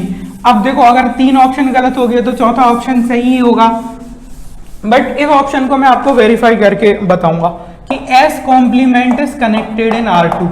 तो ये बहुत अच्छा क्वेश्चन है, ये कई बार पूछा गया है, मतलब गेट एग्जाम्स में भी इस क्वेश्चन को पूछा गया है। तो अब आप देखो कि आपको मैं एक प्रॉपर्टी बताता हूं, जो हमारा पाथ कनेक्टेड सेट होता है वो इंप्लाई करता है कनेक्टेड को, ठीक है। अब R2 के अंदर पाथ कनेक्टेड का क्या मतलब है कि जैसे सपोज करो ये मेरा कोई कर्व है R2 के अंदर, तो ये पाथ कनेक्टेड है क्योंकि आप किन्हीं भी 2 पॉइंट्स के बीच किसी पाथ के थ्रू जा सकते हो, ठीक है। तो पाथ कनेक्टेड जो भी होगा वो आपका कनेक्टेड होगा। तो अभी आप सिंपल ये वाली डेफिनेशन देखो। बाकी अगर आपको कनेक्टेड का डेफिनेशन देखना है तो जैसे सपोज करो आपका V कोई सबसेट है R2 का, आप V को कनेक्टेड कब बोलोगे? सबसे पहले मैं बोलता हूं V को आप डिसकनेक्टेड कब बोलोगे? अगर आप V को इस तरीके से लिख पाओ, O1 यूनियन O2 लिख पाओ, O1 आपका O1 और O2 आपके दोनों ओपन होने चाहिए, O1 and O2 are open in V, ठीक है। यह आपका V के अंदर ओपन हो और आपका O1 का इंटरसेक्शन O2 के साथ क्या हो जाए, फाई, यानी कि आप V का एक सेपरेशन लिख पाओ। V को हमने 2 ओपन सेट से सेपरेट कर दिया और वो दोनों ओपन सेट आपके क्या हो, डिसजॉइंट, तो हम बोल सकते हैं कि V हमारा डिसकनेक्टेड है। अब जो V जो है उसके ऊपर सब स्पेस टोपोलॉजी डिफाइन होगी, ठीक है। तो हम इतना डिटेल में नहीं जाएंगे और आपको एक और डेफिनेशन में दूं कनेक्टेड की, तो ये आप बोल सकते हो कि जो सेट डिसकनेक्टेड नहीं है वो कनेक्टेड होगा। तो ये हमारा प्रीवियस नॉलेज थी। अब हम देखेंगे कि ये जो एस कॉम्प्लीमेंट है ये पाथ कनेक्टेड कैसे हुआ R2 में। तो एस कॉम्प्लीमेंट आप देखो आपका क्या हो जाएगा, Q क्रॉस Q का कॉम्प्लीमेंट। अब जो Q क्रॉस Q का कॉम्प्लीमेंट है वो कैसे दिखता है, देखो इसके अंदर 4 तरह के आपको सेट दिखेंगे। एक तो Q कॉम्प्लीमेंट क्रॉस Q, ये भी आपका एस कॉम्प्लीमेंट में आएगा, ठीक है। एस कॉम्प्लीमेंट मतलब Q क्रॉस Q का कॉम्प्लीमेंट। तो और एक Q complement cross Q complement, ये भी आपका S में दिखेगा, ठीक है। ये सारे के सारे सेट S में कंटेंट होंगे। और एक Q क्रॉस Q कॉम्प्लीमेंट, ये भी आपका S में कंटेंट होगा। तो आप कोई भी, जैसे मैं आपको एक एग्जांपल लेके दिखा देता हूँ, जैसे ये x एक्सिस ये y एक्सिस, आप कोई भी 2 पॉइंट अज्यूम कर लो जो आपको अच्छे लगे। जैसे एक पॉइंट में इसको ले लेता हूँ √2, इसको ले लेता हूँ मैं 5, तो ये मेरा पॉइंट हो गया √2, 5, ठीक है, सिंपल।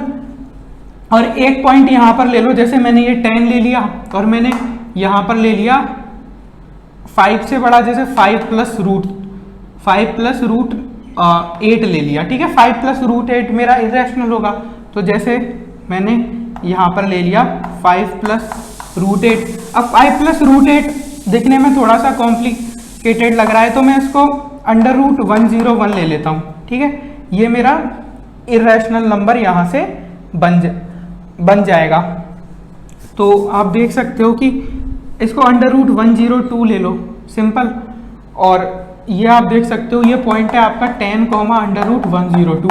अब आपको यहाँ से यहाँ तक जाना है और आपका जो पाथ है ना वो इसी सबसेट के अंदर होना चाहिए, एस कॉम्प्लीमेंट के अंदर। अब आप बोलोगे कि सर मैं ऐसे भी तो जा सकता हूं, बट जब आप ऐसे जाओगे तो इस लाइन पर कुछ ऐसे पॉइंट्स भी मिल सकते हैं जो आपके क्यू क्रॉस क्यू में आ जाएं, बट आपको ऐसे पाथ के थ्रू जाना है जो पाथ पूरा के पूरा एस कॉम्प्लीमेंट के अंदर होना चाहिए। तो आप कैसे जाओगे? देखो, आप एक तो ये वाली लाइन डालो, सिंपल। ये वाली जो लाइन है यहाँ पर x की वैल्यू क्या है? √2, तो x की वैल्यू √2 है, तो ये पूरा की पूरा जो लाइन है वो तो s कॉम्प्लीमेंट में। अब आप एक ये वाली लाइन देखो, ये वाली लाइन जो आपने देखी ये पूरी की पूरी कहाँ पर है? s कॉम्प्लीमेंट में। क्यों? क्योंकि यहाँ पर y है, y की वैल्यू क्या है? इरेशनल। तो आप इस लाइन से ऐसे आओ और फिर इस लाइन से नीचे चले जाओ, सिंपल। तो बस आपको यहाँ पर लाइंस में ही प्ले करना है। तो अब उसके अलावा आप कोई पॉइंट अज्यूम करके देखो, आप जरूर लाइंस के थ्रू आ जाओगे। बस आपको लाइन वाला ही यहाँ पर गेम खेलना है कि जो भी आपका इरेशनल हो उसे पिक करो, और अगर इरेशनल आपका x एक्सिस पर है तो y एक्सिस के पैरेलल लाइन डालो, और अगर आपका y एक्सिस पर इरेशनल है तो y एक्सिस के पैरेलल लाइन डालो। तो यहाँ पर तो हमें ये दिख गया, बट हो सकता है कि कुछ पॉइंट्स ऐसे हो कि जिसमें आपको 2 से ज्यादा लाइन डालनी पड़े, तो वो आप देख सकते हो। तो यहाँ पर s कॉम्प्लीमेंट पाथ कनेक्टेड है, तो ये s कॉम्प्लीमेंट यहाँ पर हमारा बन जाएगा कनेक्टेड। तो आपका जो ऑप्शन नंबर डी है वो ट्रू हो जाएगा।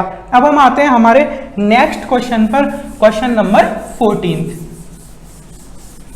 क्वेश्चन नंबर 14 में फ्रेंड्स आपको बोला गया है which of the following curve in R2 is parametrize by its arc length. तो हम देखते हैं option number A. Option number A में आपको RT दिया गया है t/√2, जो आपका पहला कंपोनेंट है, और आपका जो दूसरा कंपोनेंट है वो भी आपको t/√2 दिया गया है। तो यहाँ पर जो पैरामेट्राइजेशन का वेरिएबल है वो है t वेरिएबल। अब हमें ये बताना है कि क्या हम इसको आर्क लेंथ से पैरामेट्राइज कर सकते हैं। तो सबसे पहले आप देखो, आप आर्क लेंथ जो s है उसको आप कैसे निकालते हो? s को as a function of t कैसे निकालते हो? s मतलब आर्क लेंथ, ठीक है। तो आर्क लेंथ हम निकालते हैं integration modulus of r' dt, और इंटीग्रेशन करते हैं हम 0 से लेकर t तक, सिंपल। तो यहां पर आप देखो कि आपका जो आर्क लेंथ है वो आप कैसे लिखोगे? तो आर्क लेंथ हम लिखेंगे इंटीग्रेशन 0 से लेकर t मॉडुलस ऑफ r'। तो rt अगर ये है तो आप r' का कैसे लिख सकते हो?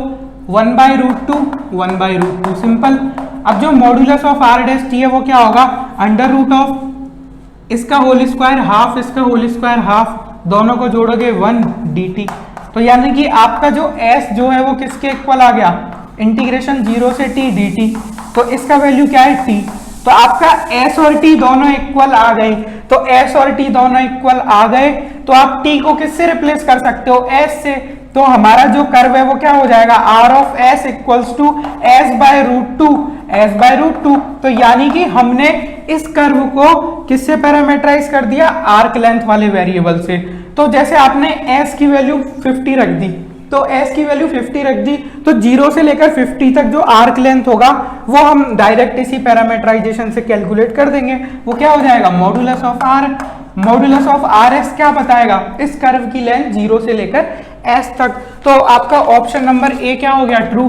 तो बेसिकली आपको यही देखना था कि s और t की वैल्यू किसके लिए इक्वल आ रही है। तो अब बाकी ऑप्शन भी मैं आपको दिखा देता हूं, आप इजीली ऑब्जर्व कर लोगे। जैसे कि ऑप्शन नंबर बी है, ऑप्शन नंबर बी में आपका जो RT है वो दिया हुआ है a cos t a sin t, simple.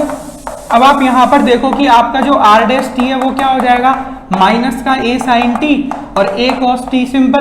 तो आप जब यहाँ पर आर्क लेंथ निकालोगे इंटीग्रेशन 0 से लेकर t modulus of r' t dt, तो आपका जो s का वैल्यू क्या आएगा? इंटीग्रेशन 0 से लेकर t, और जो मॉड्यूलस ऑफ r' t है आप यहाँ पर देख सकते हो ये आपका a dt के इक्वल आएगा। तो s आपका a t के इक्वल आएगा। तो s is not equal to t, ठीक है, क्योंकि ये हमारा जो सर्कल है इसके अंदर आपको a belongs to r plus दिया गया है।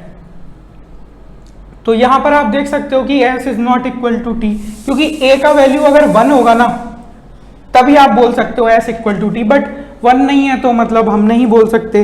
इसी तरीके से आप ऑप्शन नंबर सी देख सकते हो, और ऑप्शन नंबर सी में आपको दिया हुआ है r t equals to t comma t square. तो ये मैं थोड़ा जल्दी बता देता हूँ क्योंकि इसका कॉन्सेप्ट आपको समझ में आ गया। यहाँ से आर डैश टी हो जाएगा 1 2t और आपका जो modulus of r dash t d t है वो आपका हो जाएगा under root of 1 plus 4t square. और जब आप इसका इंटीग्रेशन करोगे 0 से लेकर t, इंटीग्रेशन 0 से लेकर t dt, तो ये आपका s इक्वल टू टी तो नहीं आएगा, जो भी आएगा, ठीक है। तो यहाँ से ऑप्शन नंबर सी भी आपका फॉल्स हो गया। और इसी तरीके से आप ऑप्शन नंबर डी में भी देख सकते हो कि आपका s not equal to t आएगा। तो ये आपका इजी क्वेश्चन था और ये क्वेश्चन बहुत बार एग्जाम में पूछा गया है BHU के।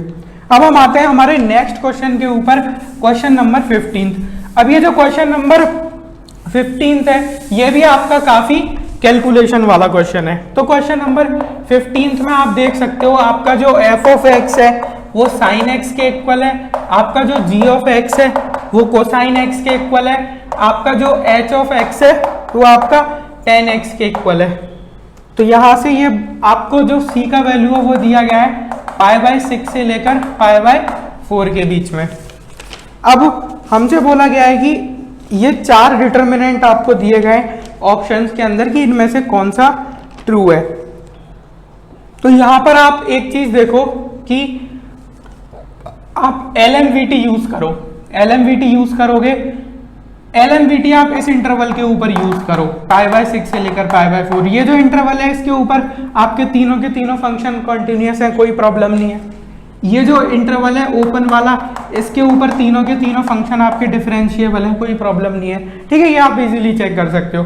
तो हम इस इंटरवल के ऊपर क्या लगाते हैं LMVT तीनों फंक्शन के लिए। तो मैं क्या बोल सकता हूँ f of b minus f of a upon b minus a, ये आपका किसके इक्वल होगा f डैश c, और c आपका यहाँ से लिया गया है, सिंपल।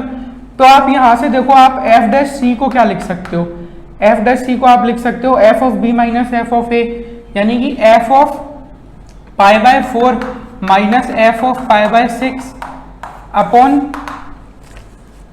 b माइनस a जो लिखा हुआ है। तो π/6 माइनस π/4, और π/6 माइनस π/4 आप कैसे निकालोगे? तो जब आप इसको निकालोगे तो 4π माइनस 6π अपॉन 24, माइनस का 2π अपॉन 24 यानी कि माइनस का π/12। तो f of π/4 minus f of π/6 upon minus का π/12, सिंपल। तो यहां से आप देख सकते हो, सॉरी फ्रेंड्स यहाँ पर b माइनस a है तो π/4 माइनस π/6, तो π/4 माइनस π/6 का वैल्यू आ जाएगा आपका π/12। तो इसको अभी ऐसे ही रहने दो। सिमिलरली आप g डैश c भी लिख सकते हो। तो g डैश c जब आप लिखोगे तो g of π/4 minus g of π/6 upon π/12। इसी तरीके से आप h डैश c की वैल्यू लिख सकते हो h of π/4 minus h of π/6 upon π/12। अब देखो π/4 और π/6 ऐसी वैल्यूज हैं जहां पर साइन कॉस और टेन तीनों को इजीली इवेल्युएट करा जा सकता है। तो अब यहां पर आप देखो कि आप इन तीनों को रिप्लेस करो तो 1 बाय 1 आपको ऑप्शंस के, अब जैसे option number A, option number B, C और डी, इन तीनों के अंदर आपको ये सारी वैल्यूज डाल के देखनी पड़ेंगी। एक बार एफ डैश सी ये रखो, एक बार जी डैश सी ये रखो और एच डैश सी ये रखो। तो जिस डिटर्मिनेंट के ऊपर जीरो आए वो आपको देखना है। तो इस क्वेश्चन में प्योरली कैलकुलेशन है। तो यहां पर आप देख सकते हो कि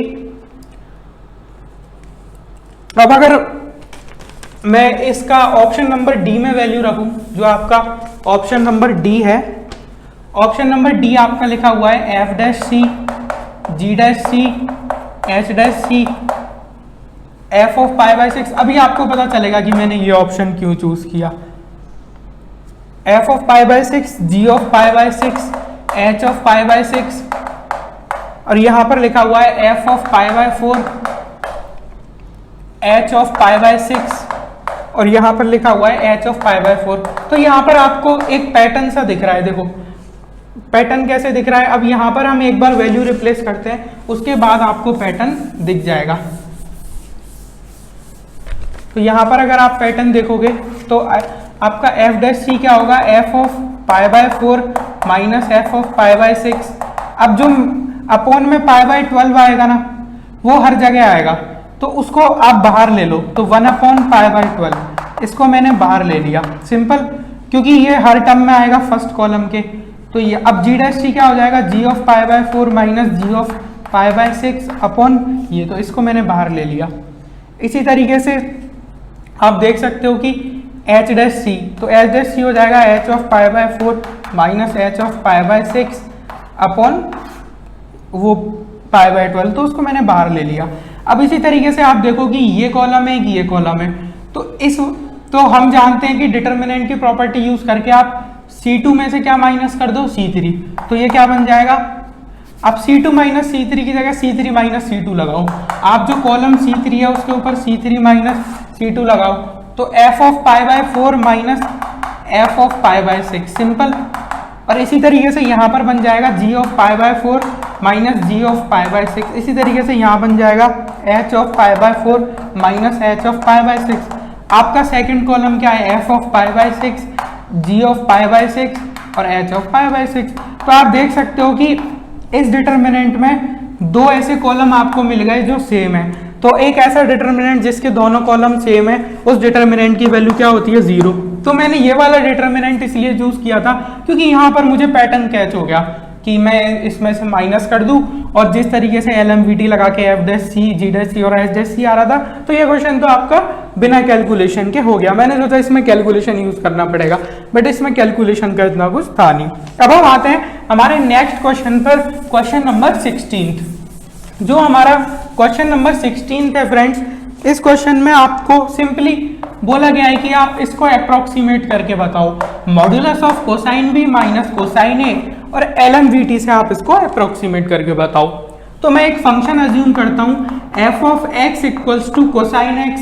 अब एक इंटरवल लेता हूं, close interval a to b। A भी आप कोई भी रियल नंबर ले सकते हो। आपका कोसाइन x हर इंटरवल के ऊपर कॉन्टिन्यूस है, हर इंटरवल के ऊपर डिफरेंशिएबल है।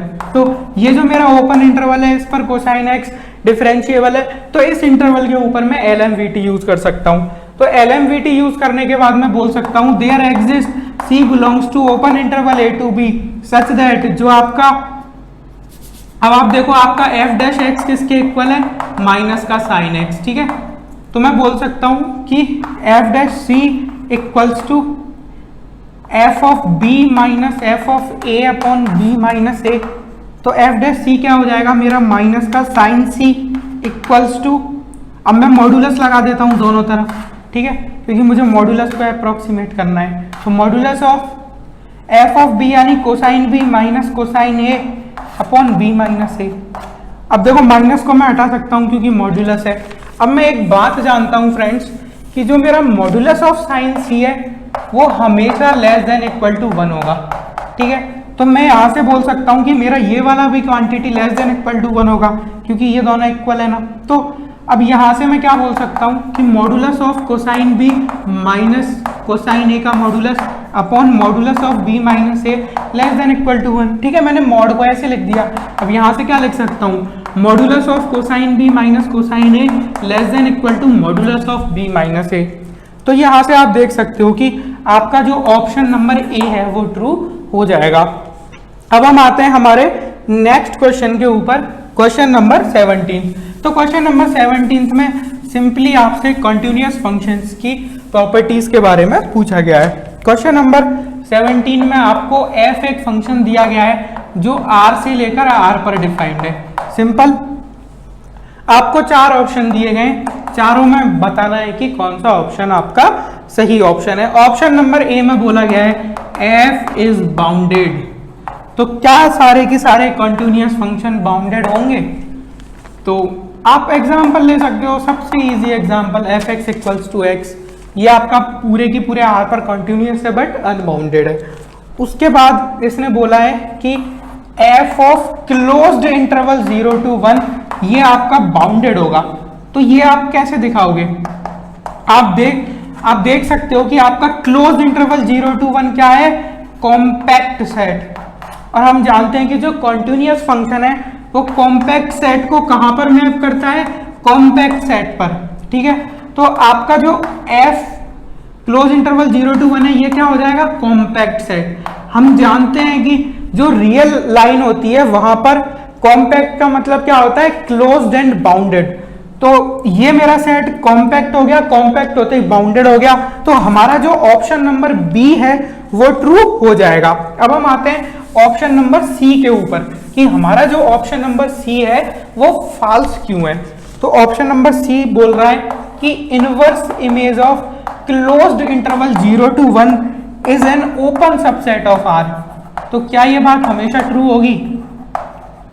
तो आप देख सकते हो कि अगर मैं एक फंक्शन लूं f x equal to 2, constant function लूं, तो आप देख सकते हो कि प्री इमेज क्या होगा, F inverse close interval 0 to 1, ये 2 ही आएगा।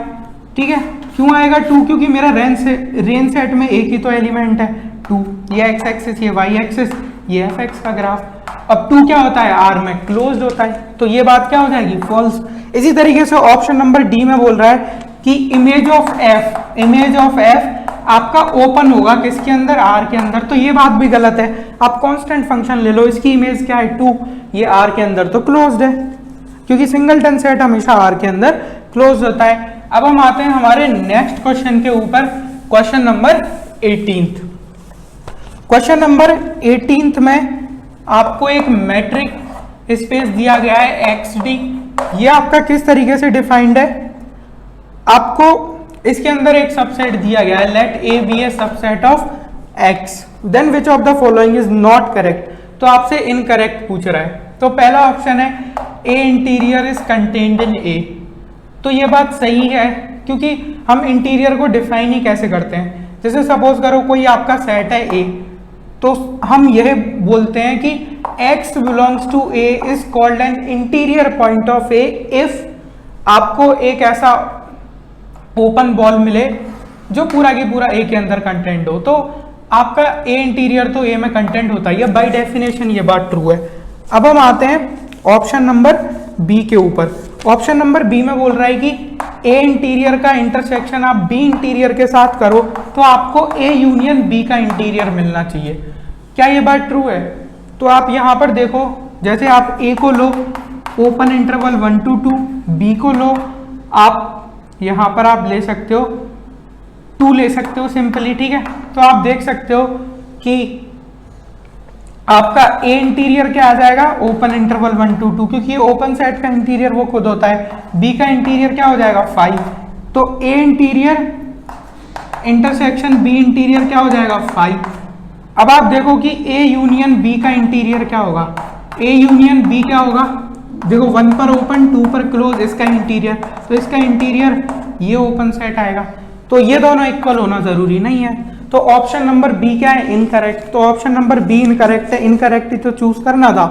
तो क्वेश्चन नंबर 18 जो है उसका सही आंसर हो जाएगा ऑप्शन नंबर बी। अब हम आते हैं ऑप्शन नंबर सी के ऊपर की इसमें क्या बोल रहा है कि ए इज कंटेन्ड इन बी, ये इंप्लाई करेगा कि ए इंटीरियर बी इंटीरियर में कंटेन होगा। तो ये बात सही है। कैसे सही है? आप देखो कि आप अगर ए बी के अंदर कंटेंट है, तो अगर आपने सेट को बड़ा कर दिया, जैसे ये आपका ए है, ये आपका सेट बी है, तो अब अगर कोई पॉइंट ए का इंटीरियर है तो बी का इंटीरियर तो होगा ही ना, क्योंकि ए बी में कंटेंट है। तो ये बात बाय डेफिनेशन ट्रू है, आप डेफिनेशन से देख सकते हो। अब उसके बाद बोला गया है कि ए इंटीरियर इज ओपन। तो ये हमने एक थ्योरम पढ़ी हुई है कि किसी भी सेट का इंटीरियर हमेशा ओपन सेट होता है। तो ये आपका काफी बेसिक क्वेश्चन था, इसमें इतना मुश्किल नहीं है।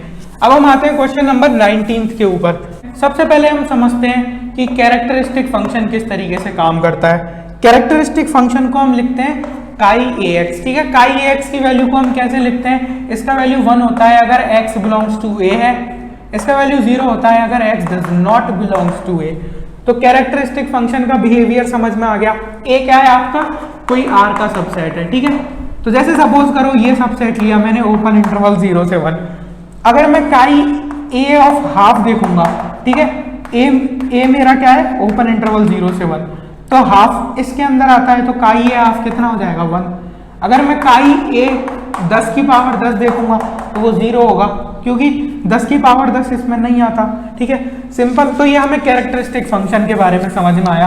अब हम हमारे क्वेश्चन के ऊपर आते हैं कि हमारे क्वेश्चन में हमें फंक्शन एफ एक्स किस तरीके से डिफाइन किया है। तो हमारा जो एफ एक्स है वो डिफाइन किया गया है summation n equal to 1 to 4 1 upon n की पावर 6 कैरेक्टरिस्टिक आपका किस इंटरवल के ऊपर है, क्लोज इंटरवल 0 से लेकर n/4 x, ठीक है। ये x मल्टीप्लाई में नहीं है, काई x लिखा हुआ है।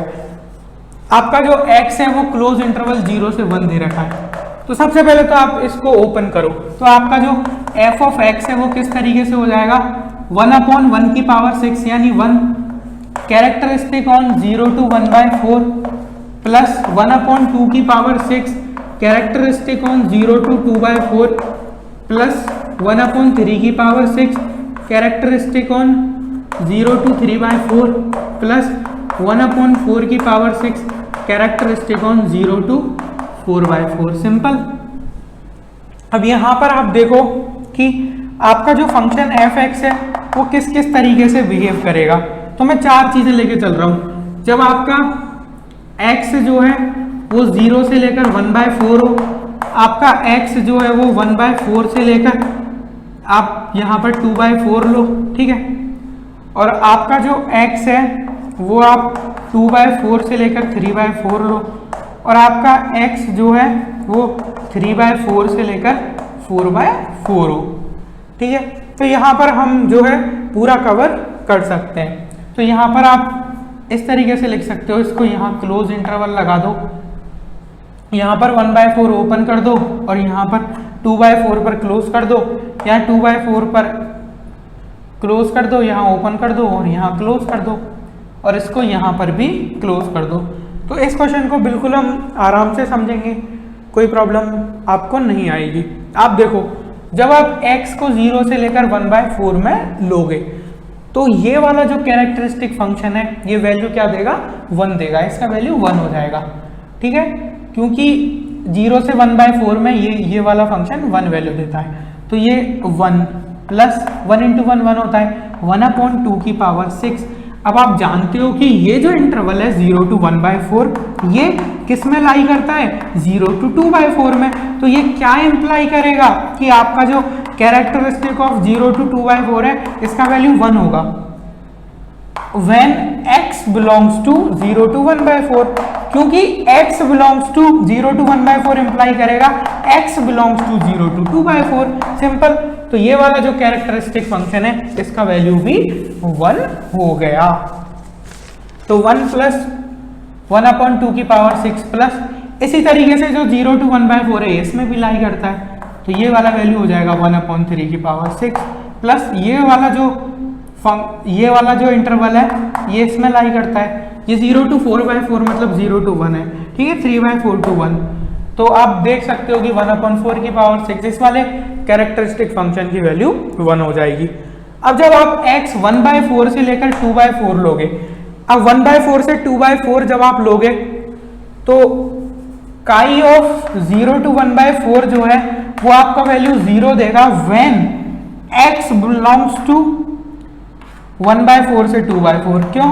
क्योंकि आप यहां से कोई भी पॉइंट पिक करो इस इंटरवल में तो आएगा ही नहीं, इस इंटरवल में नहीं आएगा तो ये वाला फंक्शन 0 हो गया, तो ये वाला जो कैरेक्टरिस्टिक फंक्शन है 0 हो गया, तो इसको नहीं लिख रहे। अब कैरेक्टरिस्टिक 0 to 2/4, तो आप यहां पर देख सकते हो कि हम 0 to 2/4 की वैल्यू किस तरीके से लिखेंगे। अब यहां पर देखो कि ये जो इंटरवल है 1/4 से लेकर 2/4 ये किसके अंदर लाई करता है, 0 से लेकर 2/4। तो अगर आपका x 0 से 2/4 में हुआ तो ये इंप्लाई करेगा कि x आपका 1/4 से लेकर 2/4 में भी होगा। सिंपल। यहां पर ओपन ले लो आप, ठीक है। तो ये वाला जो कैरेक्टरिस्टिक फंक्शन है इसका वैल्यू 1 हो जाएगा। तो 1/2 की पावर 6 प्लस सिमिलरली इसी तरीके से ये वाले जो कैरेक्टरिस्टिक फंक्शन है इनकी वैल्यू भी 1 हो जाएगी, क्योंकि ये वाला जो इंटरवल है 1/4 से लेकर 2/4 ये इन दोनों में लाई करता है। तो 1/3 की पावर 6 प्लस 1/4 की पावर 6। अब ये वाला जो इंटरवल है 2/4 से लेकर 3/4, तो यहां पर आप देख सकते हो ये मैंने ओपन लिखा हुआ है, यहां पर है ना, यहां पर ओपन है और यहां पर ये क्लोज्ड है, ठीक है। तो अब आप जब इस वाले इंटरवल के बारे में देखोगे, अब यहां पर आप क्लोज कर दो और यहां ओपन कर दो, ठीक है। तो इस वाले इंटरवल पर जब आप देखोगे फ्रेंड्स, तो यहां पर आप देख सकते हो कि ये वाला कैरेक्टरिस्टिक फंक्शन जीरो हो जाएगा क्योंकि इसमें से कोई भी पॉइंट लो वो यहाँ तो मिलेगा ही नहीं, और ये वाला कैरेक्टरिस्टिक भी जीरो हो जाएगा। अब 2/4 टू 3/4 इसमें लाई करता है, इसमें भी लाई करता है, तो ये दोनों फंक्शन वैल्यू 1 1 दे देंगे। तो 1/3 की पावर 6 प्लस 1/4 की पावर 6। इसी तरीके से ये वाला जो इंटरवल है, यहाँ से कोई भी पॉइंट लो वो ना तो इसमें आएगा ना इसमें आएगा ना इसमें आएगा, केवल यही बच जाएगा, तो 1/4 की पावर 6। तो ये मैंने fx को इस तरीके से डिफाइन कर दिया। तो यहाँ से आप देख सकते हो fx का नेचर। तो fx का अगर आप ग्राफ ड्रॉ करोगे फ्रेंड्स, ये वाला पॉइंट लो आप 0, ये लो 1/4, ये लो 2/4, ये लो 3/4, ये लो 1। तो 0 से 1/4 आप कैसे लिखोगे? 0 से 1/4 आप ये वाला लिखोगे वैल्यू। तो इसको मैं a नाम दे देता हूँ, ये मैं b बोल देता हूँ, ये c, ये d। तो आप देख सकते हो कि a सबसे ऊपर होगा, b, c और d, क्योंकि हम जानते हैं कि a greater than b greater than c greater than d। आप देख सकते हो एक्सप्रेशन। तो 0 से लेकर 1/4 जब लोगे तो आपको वैल्यू a मिलेगा, फिर 1/4 से 2/4 लोगे तो b मिलेगा। तो 1/4 पे ओपन था ना, तो यहाँ ओपन, फिर वैल्यू b मिलेगा, ठीक है। और यहाँ c वैल्यू मिलेगा, तो इस तरीके से ये c वाला वैल्यू हो गया, और यहाँ पर वैल्यू d मिलेगा। तो इसी तरीके से आप देख सकते हो कि यहाँ पर ओपन, यहाँ क्लोज, तो ये वाला वैल्यू d मिलेगा। तो ये बस मैंने ग्राफ ड्रॉ किया है। तो मोनोटोन तो है ये फंक्शन, मोनोटोनिकली, स्ट्रिक्टली मोनोटोनिक नहीं है, बट ये मतलब मोनोटोनिक हम फंक्शन को बोलते हैं, तो मोनोटोनिक तो है।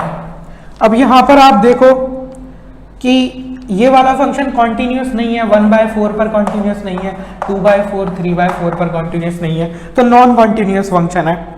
अब आप यहाँ पर देखो सेट ऑफ डिसकंटिन्यूटीज जो है उसकी कार्डिनलिटी देखो, तो नंबर ऑफ डिसकंटिन्यूटीज कितनी है? नंबर ऑफ डिसकंटिन्यूटीज इस फंक्शन की टोटल 3 है। तो अगर number of discontinuities countably infinite हो या फिर काउंटेबल हो, ठीक है, तो नंबर ऑफ डिसकंटिन्यूटीज यहाँ पे फाइनाइट है। तो एक मैं आपको रिजल्ट बताता हूँ कि कोई भी function fx real valued function Riemann integrable होता है if and only if set of discontinuities countable हो। तो 3 तो हमारा काउंटेबल है, तो ये वाला फंक्शन हमारा रीमान इंटीग्रेबल हो जाएगा। तो आप यहाँ पर देख सकते हो आपका जो ऑप्शन नंबर डी है वो ट्रू हो जाएगा, क्योंकि ऑप्शन नंबर ए में बोल रहा है कि कॉन्टिन्यूअस, वो फॉल्स। ऑप्शन नंबर बी में बोल रहा है नॉन रीमान इंटीग्रेबल, वो फॉल्स। ऑप्शन नंबर सी में बोल रहा है नॉन मोनोटोन, वो फॉल्स। ऑप्शन नंबर डी में बोल रहा है मोनोटोन, ये ट्रू हो जाएगा। अब हम आते हैं हमारे नेक्स्ट क्वेश्चन के ऊपर, क्वेश्चन नंबर 20।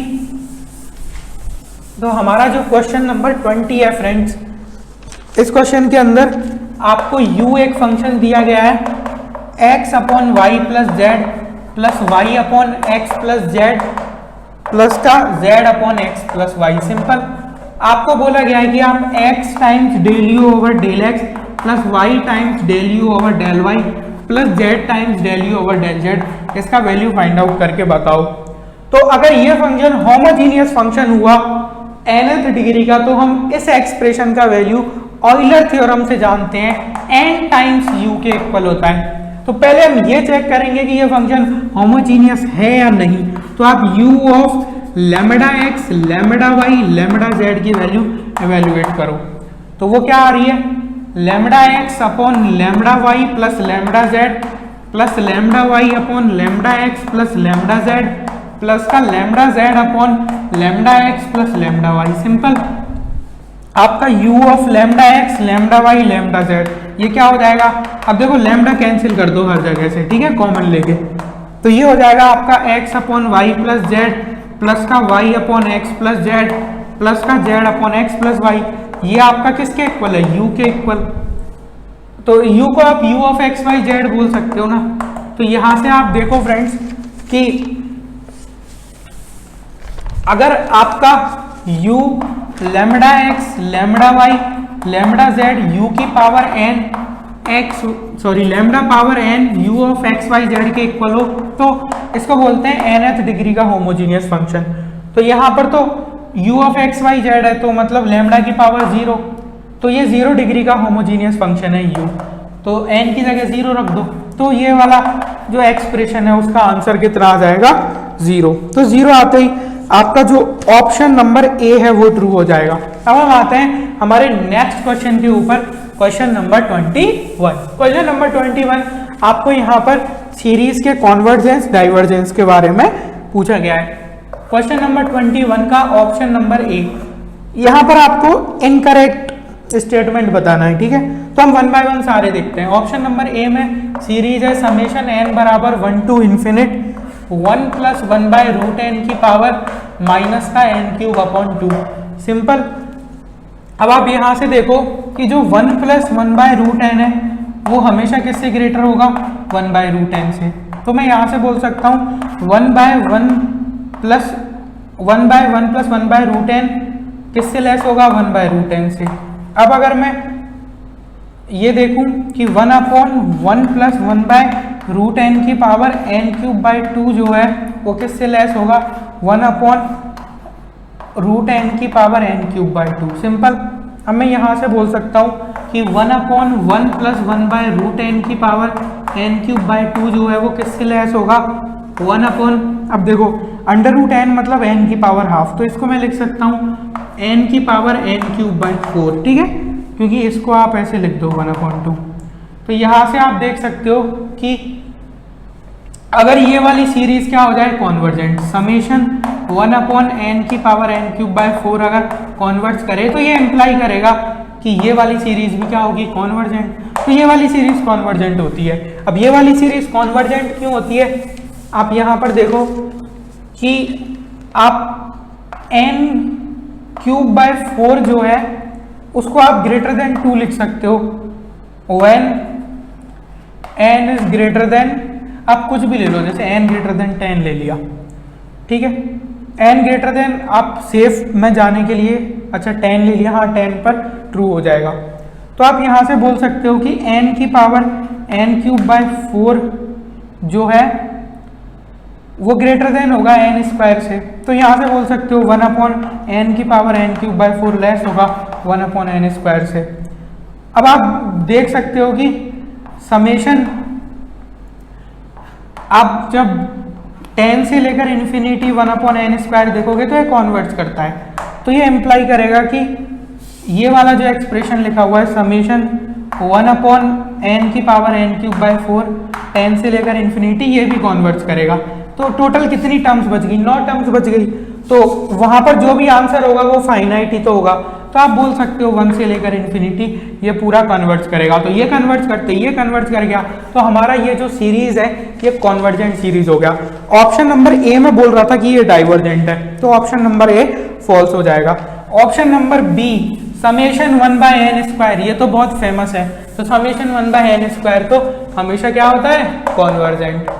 अब उसके बाद ऑप्शन नंबर सी पर आते हैं। ऑप्शन नंबर सी में आपको क्या दिया हुआ है, समेशन, देखो आप पी टेस्ट जानते हो ना, समेशन 1 बाय n की पावर p, p अगर ग्रेटर देन 1 है तो ये सीरीज क्या होती है, कॉन्वर्जेंट। और अगर p आपका लेस देन इक्वल टू 1 है तो ये सीरीज क्या होती है आपकी, डाइवर्जेंट, ठीक है। तो ये आप याद रखना।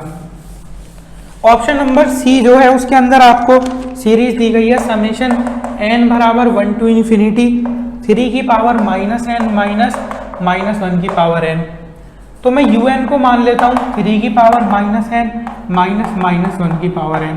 अब आप un की पावर 1 बाय n लिखो, तो un की पावर 1 बाय n होगा 3 की पावर -1 माइनस -1 की पावर n अपॉन n। तो यहाँ से आप इजीली देख सकते हो फ्रेंड्स कि जब आप n को इन्फिनिटी पर भेजोगे, limit n is tending to infinity 3 की पावर -1 माइनस -1 की पावर 1 -1 की पावर n अपॉन n, ये हो जाएगा limit n is tending to infinity. आप यहां पर देखो कि आप यहां पर दो सब सीक्वेंस बना सकते हो, कॉम्प्लीमेंट्री सब सीक्वेंस, ठीक है। कॉम्प्लीमेंट्री सब सीक्वेंस बनाओ या फिर आप इसको डायरेक्टली भी देख सकते हो कि जब आप n को इन्फिनिटी पर भेजोगे तो -1 की पावर n अपॉन n ये 0 पर टेंड करेगा, तो 1 -1 की पावर n अपॉन n ये 1 पर टेंड करेगा। तो ये जो वैल्यू है इसका आंसर आ जाएगा 3 की पावर -1, सिंपल। और अगर आप कॉम्प्लीमेंट्री सब सीक्वेंसेस से देखते हैं तो एक बार आप n को ऑड रखो और एक बार n को इवन रखो, तो दो कॉम्प्लीमेंट्री सब सीक्वेंसेस आपका 3 की पावर -1 के ऊपर कॉन्वर्ट कर जाती।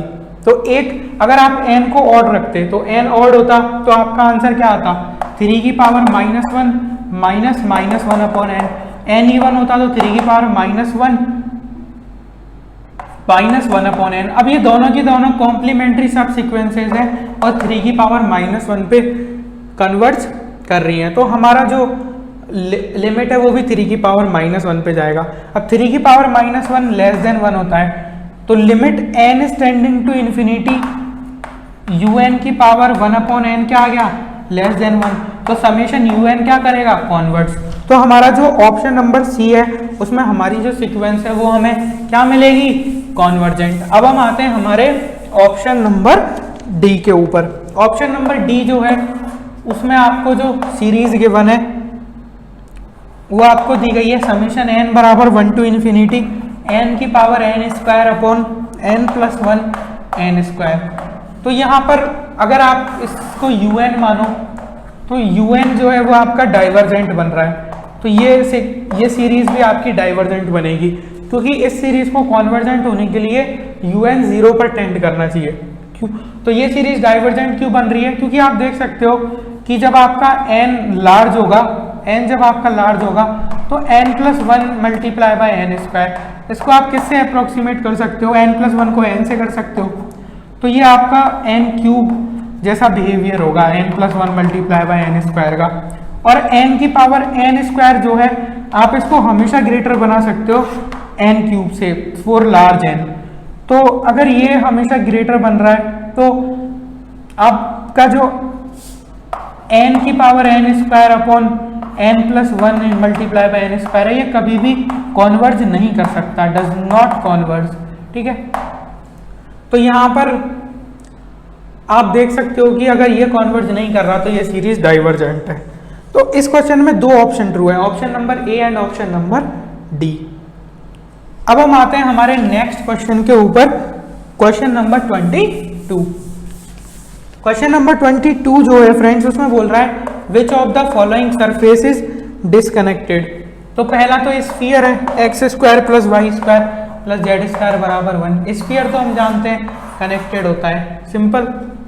उसके बाद जेड बराबर x square plus y square, parabola, तो पैराबोलिक सरफेस भी कनेक्टेड होती है, हम इसका ग्राफ ड्रॉ कर सकते हैं इजीली। ठीक है, अब उसके बाद हमें बोला गया है डिसकनेक्टेड सरफेस मतलब किसी सरफेस के दो पार्ट हो, इस तरीके से डिसकनेक्शन। हम देखते हैं हमारा next option, option number C. इस ऑप्शन में आपको दिया गया है x square plus y square minus z square equals to 1। तो आप यहां से देख सकते हो फ्रेंड्स कि आपका जो जेड स्क्वायर का वैल्यू है वो होगा x square plus y square minus का 1। तो यहां से आप बोल सकते हो कि आपका जो जेड का वैल्यू है वो होगा under root of x square plus y square minus का 1। तो आप यहां से एक चीज फॉर श्योर बोल सकते हो, ठीक है। आप इस वाली इक्वेशन को देखो, जब आपका x square plus y square less than 1 होगा तो आपका जो जेड स्क्वायर जो है वो नेगेटिव हो जाएगा, बट ये नेगेटिव हो नहीं सकता। तो जब आपका x square plus y square less than 1 होगा तब आप जो है यहाँ पर जेड की वैल्यू फाइंड आउट नहीं कर पाओगे। तो जेड स्क्वायर या तो आपका लेस देन 1 होगा, सॉरी, या तो आपका जो जेड का वैल्यू है वो लेस देन -1 होगा या फिर जेड का वैल्यू ग्रेटर देन 1 होगा। तो इन दोनों ही केसेस में आप देख सकते हो कि आपका जो जेड स्क्वायर है वो ग्रेटर देन 1 होगा। तो जैसे सपोज करो आपने x का वैल्यू 10 रखा, y का वैल्यू 0 रखा, तो आप यहाँ पर देख सकते हो कि आपको जेड स्क्वायर क्या मिलेगा 99। तो आपका जेड का वैल्यू हो जाएगा प्लस माइनस अंडर रूट 99। तो आपका जेड का दो वैल्यूज आपको मिल रहा है, जेड लेस देन -1 और जेड ग्रेटर देन 1। ठीक है, तो अब आप यहाँ पर देख सकते हो कि आपका जब ये वाला केस बनेगा तो जब आप इस वाली सरफेस को ड्रॉ करोगे, ये एक्स एक्सिस, ये आपका वाई एक्सिस, ये आपका जेड एक्सिस। अब यहाँ पर आप एक चीज देख सकते हो कि आपका जो जेड स्क्वायर है वो 1 के भी इक्वल हो सकता है। तो z square greater than equal to 1 भी हो सकता है। तो जेड को मैं लेस देन इक्वल टू -1 ले सकता हूँ और जेड को ग्रेटर देन इक्वल टू 1 ले सकता हूँ। तो यहाँ पर आप देखो कि z greater than equal to 1 होगा तो आपका सरफेस कुछ ऐसा दिखेगा और z लेस देन -1 होगा तो सरफेस ऐसा होगा। तो बीच में ये आपको डिस्कनेक्शन मिल जाएगा। तो आपका जो ऑप्शन नंबर सी है वो आपका डिस्कनेक्टेड सरफेस है। ऑप्शन नंबर डी में भी आपको डिस्कनेक्टेड मिल रहा है। इस वाले क्वेश्चन के दो ऑप्शन ट्रू है। तो जो हमारा ऑप्शन नंबर डी है उसमें लिखा हुआ है x square minus y square minus z square equals to 1। तो ये तो हमारा स्टैंडर्ड एग्जांपल है। एक्स स्क्वायर को लिखो 1 plus y square plus z square. ये आपका हाइपरबोलॉइड ऑफ 2 सीट्स का एग्जांपल है। तो ये एक्स एक्सिस, ये वाई एक्सिस, ये जेड एक्सिस। यहाँ पर भी सेम लॉजिक, एक्स स्क्वायर हमेशा ग्रेटर देन 1 होगा। तो ये पॉइंट 1 लो, 1 0 0, ये वाला पॉइंट लो माइनस का 1 0 0। तो हाइपरबोलॉइड ऑफ 2 सीट्स मतलब ऐसा दिखेगा। तो बीच में आपको ये डिस्कनेक्शन मिल जाएगा। तो डिस्कनेक्शन मिलते ही आपका ये वाला जो सरफेस है ये भी डिस्कनेक्टेड हो जाएगा। तो आपका ऑप्शन नंबर सी और ऑप्शन नंबर डी दोनों ही डिस्कनेक्टेड है। अब हम देखते हैं हमारा नेक्स्ट क्वेश्चन। Question number 23। इस वाले क्वेश्चन में आपको फाइंड आउट करना है which of the following series is convergent. तो यहाँ पर आपका जो ऑप्शन नंबर ए है उसके अंदर सीरीज गिवन है समेशन 1/n log n की पावर हाफ और आपको n कहाँ से कहाँ तक रन करवाना है, 3 से लेकर इन्फिनिट। तो इस वाले क्वेश्चन को करने के लिए हम कॉची इंटीग्रल टेस्ट यूज करेंगे। कॉची इंटीग्रल टेस्ट क्या बोलता है, अगर आपके पास एक सीरीज है समेशन un n बराबर 1 से लेकर इन्फिनिट, un आपका ग्रेटर देन 0 है और आपका जो un है वो मोनोटोनिकली डिक्रीजिंग है, तो ये वाली सीरीज कॉन्वर्ज करती है इफ एंड ओनली इफ आपका ये जो इम्प्रॉपर इंटीग्रल है integration 1 to infinity fx dx ये आपका कॉन्वर्ज करना चाहिए। तो आप यहाँ पर इसको un मानो, ये आपका मोनोटोनिकली डिक्रीजिंग सीक्वेंस है क्योंकि जैसे जैसे n की वैल्यू बढ़ाओगे डिनोमिनेटर बढ़ेगा तो 1/this कम होगा। तो आप यहाँ पर देखो integration 1/x logarithm of x की पावर हाफ dx, इस वाले इंटीग्रेशन को जब आप करोगे 3 से लेकर इन्फिनिट तो आपको क्या मिलेगा, आप log x को u पुट करो, जैसे ही log x को u पुट करा 1/x dx क्या हो जाएगा du, ये वाला इंटीग्रेशन क्या हो जाएगा इंटीग्रेशन du अपॉन u की पावर हाफ।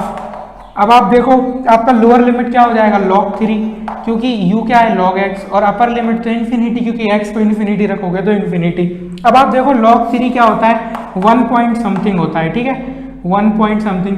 तो आप जानते हो कि इंटीग्रेशन 1/u की पावर हाफ जो है du 1 से लेकर इन्फिनिटी ये क्या होता है इनफाइनाइट। क्यों, क्योंकि हम जानते हैं समेशन 1/n की पावर हाफ ये डाइवर्जेंट होती है, तो कॉची इंटीग्रल टेस्ट से ये डाइवर्जेंट होगा। तो ये डाइवर्जेंट होगा तो यानी कि इसका आंसर इन्फिनिट आएगा। तो इसका आंसर इन्फिनिट आ गया तो ये वाली जो सीरीज है ये हमारी क्या बन जाएगी डाइवर्जेंट सीरीज। अब हम आते हैं हमारे नेक्स्ट ऑप्शन के ऊपर। तो इसमें सारे ऑप्शंस आपको इसी तरीके से चेक करने हैं। तो ऑप्शन नंबर बी जो है फ्रेंड्स उसके अंदर आपको क्या सीरीज गिवन है समेशन 1/n log n और यहाँ पर है लॉगरिथम ऑफ n का होल स्क्वायर। तो ये हमारी मोनोटोनिकली डिक्रीजिंग सीक्वेंस है, पॉजिटिव सीक्वेंस है। आपको समीशन दिया गया है n बराबर 3 to इन्फिनिट। बस आप इस वाले इंटीग्रेशन को देख लो, integration 1/x logarithm of x का होल स्क्वायर, सिंपल। तो आप यहाँ पर देखो जब आप इस इंटीग्रेशन को इवेल्युएट करोगे तो आप लॉगरिथम ऑफ x को क्या पुट कर दो u के इक्वल, तो यहाँ से क्या इंप्लाई करेगा देखो log ऑफ समथिंग का डिफरेंशिएशन 1 समथिंग और 1/समथिंग में समथिंग क्या था log x का डिफरेंशिएशन 1/x dx ये किसके इक्वल हो गया du के इक्वल। तो 1/x log x dx क्या हो गया du। तो integration du upon log x इसको क्या माना u, तो u स्क्वायर। और इंटीग्रेशन कहाँ से कहाँ तक करना है देखो आपने u क्या रखा था log x, तो x को 3 रखा तो यहाँ log 3। अब x को इन्फिनिटी पर भेजा तो u भी इन्फिनिटी पर जाएगा। तो आप देख सकते हो कि ये वाला इंटीग्रेशन जो है वो फाइनाइट होगा। क्यों फाइनाइट होगा, क्योंकि आप जानते हो कि जो आपका 1/n² समेशन है ये कॉन्वर्ज करता है। तो इंटीग्रेशन 1/u² du इंटीग्रेशन 1 से लेकर इन्फिनिटी ये हमारा क्या होता है, कॉन्वर्जेंट। तो ये कॉन्वर्जेंट है तो ये भी आपका कॉन्वर्जेंट होगा, तो ये कोई फाइनाइट वैल्यू होगा। तो ये कॉन्वर्ज कर गया तो ये सीरीज भी आपकी क्या हो जाएगी, कॉन्वर्जेंट। तो ये सीरीज कॉन्वर्जेंट हो जाएगी। आपका जो ऑप्शन नंबर बी है वो ट्रू हो जाएगा। अब हम आते हैं हमारे नेक्स्ट ऑप्शन के ऊपर, ऑप्शन नंबर सी। जो हमारा ऑप्शन नंबर सी है फ्रेंड्स, उसके अंदर आपको सीरीज गिवन है summation n equal to 3 to infinite 1/n log of n। तो सिमिलरली इसी तरीके से आप देख सकते हो, इंटीग्रेशन किसका करोगे, 1/x log x। तो सिमिलरली वही प्रोसेस है dx, ठीक है। और इंटीग्रेशन करना है 3 से लेकर इन्फिनिट। आप log of x को क्या पुट करो, u। तो 1/log x multiply by 1/x dx क्या हो जाएगा, du। इसका डिफरेंशिएशन हमने देखा था ना, ये था। तो इंटीग्रेशन ये क्या हो जाएगा, du/log x को क्या रखा था, u। तो इंटीग्रेशन कहाँ से कहाँ तक करना पड़ेगा, log 3 से लेकर इन्फिनिटी तक। तो आप जानते हो फ्रेंड्स कि जो समीशन 1/n है ये क्या होता है, डाइवर्जेंट। ये डाइवर्जेंट है तो इंटीग्रेशन 1 से लेकर इन्फिनिट 1/x dx ये भी क्या होगा, डाइवर्जेंट। तो ये डाइवर्जेंट है तो ये वाला इंटीग्रेशन भी क्या हो जाएगा, इन्फिनिट। तो ये इन्फिनिटी है तो ये वाली सीरीज हमारी क्या हो जाएगी, डाइवर्जेंट। अब हम आते हैं हमारे नेक्स्ट ऑप्शन के ऊपर, ऑप्शन नंबर डी। तो ऑप्शन नंबर डी भी आप इजीली चेक कर सकते हो, ये भी आपका डाइवर्जेंट बनेगा। ऑप्शन नंबर डी में जो सीरीज है वो है summation 1/n log n equal to 3 to infinite। आप इस वाले इंटीग्रेशन को देखो, 1/n log n, अब 3 से लेकर इन्फिनिट, यहाँ पर x लिख दो, x log x dx। log x को आप क्या पुट करो, u पुट करो। तो log x को u पुट करा तो 1/x dx क्या हो जाएगा, du। तो ये हो जाएगा du/u। इंटीग्रेशन कहाँ से कहाँ तक होगा इस बार, log 3 से लेकर इन्फिनिट। अभी हमने देखा था कि ये वाला जो इंटीग्रेशन है ये तो डाइवर्जेंट होता है, इसकी वैल्यू इन्फिनिट, तो ये वाला भी इन्फिनिट। तो यानी कि ये सीरीज आपकी क्या हो जाएगी, डाइवर्जेंट। तो ये वाला जो क्वेश्चन है इसके अंदर ऑप्शन नंबर बी ट्रू हो जाएगा।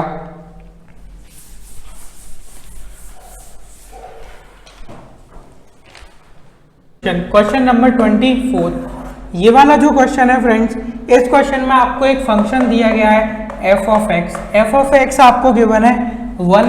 अगर आपका x जो है वो 0 to 1 इंटरसेक्शन रैशनल है, आपको फंक्शन का वैल्यू -1 दिया गया है। अगर x का value close interval 0 to 1 intersection irrational है, तो आपको बोला गया है कि क्या ये फंक्शन f आपका रिमान इंटीग्रेबल है क्लोज इंटरवल 0 to 1 के ऊपर, और है तो इसकी वैल्यू क्या होगी।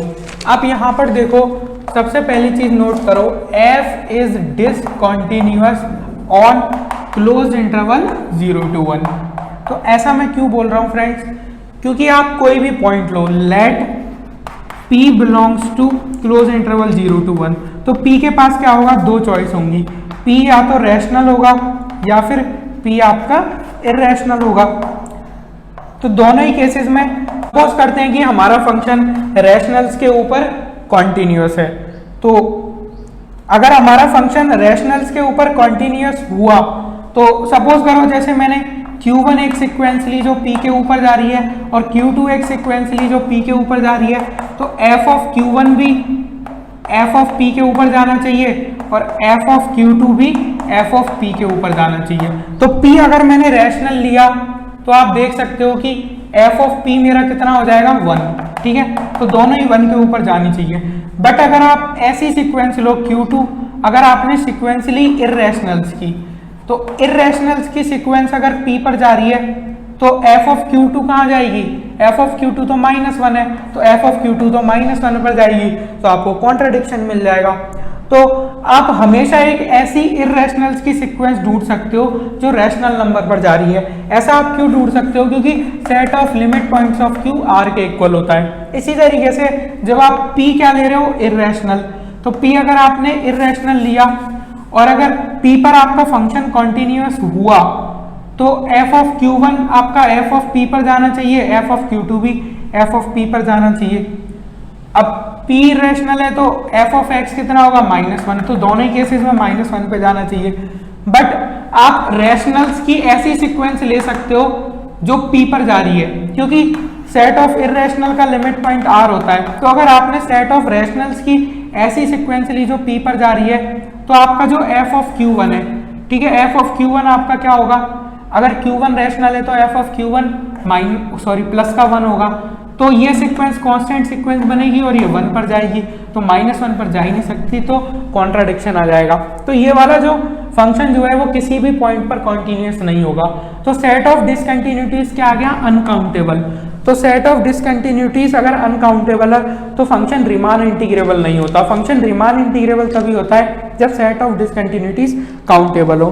तो इस वाले क्वेश्चन में ऑप्शन नंबर बी ट्रू हो जाएगा। Function is not Riemann integrable on close interval 0 to 1। अब हम देखते हैं हमारा next question, question number 25। Question number 25 में आपको एक 2 वेरिएबल फंक्शन दिया गया है, u of x y equals to logarithm of cosine square exponential of x square. Simple, आपको बोला गया है del over del y of del over del x of u x y, इसकी वैल्यू फाइंड आउट करके बताओ। तो इसकी value हम कैसे फाइंड आउट करेंगे, आप यहां पर देखो, सबसे पहले del over del x of u x y निकालो। तो इसको जब आप x के रेस्पेक्ट में पार्शियली डिफरेंशिएट करोगे, आपको यहां पर प्लस का साइन x प्लस वाई भी दिया हुआ है। सिंपल, तो आप जब इसको x के रेस्पेक्ट में पार्शियली डिफरेंशिएट करोगे तो पूरा की पूरा x का ही फंक्शन आपको मिलेगा, क्योंकि हर जगह x लिखा हुआ है। प्लस इसको x के रेस्पेक्ट में पार्शियली डिफरेंशिएट करोगे कोसाइन x प्लस वाई। अब जब आप इसको y के रेस्पेक्ट में पार्शियली डिफरेंशिएट करोगे, del over del y of del over del x of u x y, तो इसका y के रेस्पेक्ट में पार्शियल डिफरेंशिएशन 0 हो गया। अब कोसाइन ऑफ समथिंग का डिफरेंशिएशन माइनस का साइन ऑफ समथिंग। अब समथिंग को y के रेस्पेक्ट में पार्शियली डिफरेंशिएट करो तो x का डिफरेंशिएशन 0, y का 1, तो ये 1 आ गया। तो ये वाला जो एक्सप्रेशन है इसका वैल्यू कितना आ जाएगा, माइनस का sine of x plus y. तो आप देख सकते हो यहाँ पर जो क्वेश्चन नंबर 25 है इसका ऑप्शन नंबर ए ट्रू हो जाएगा। तो ये आपका असाइनमेंट नंबर 1 था। Thank you friends.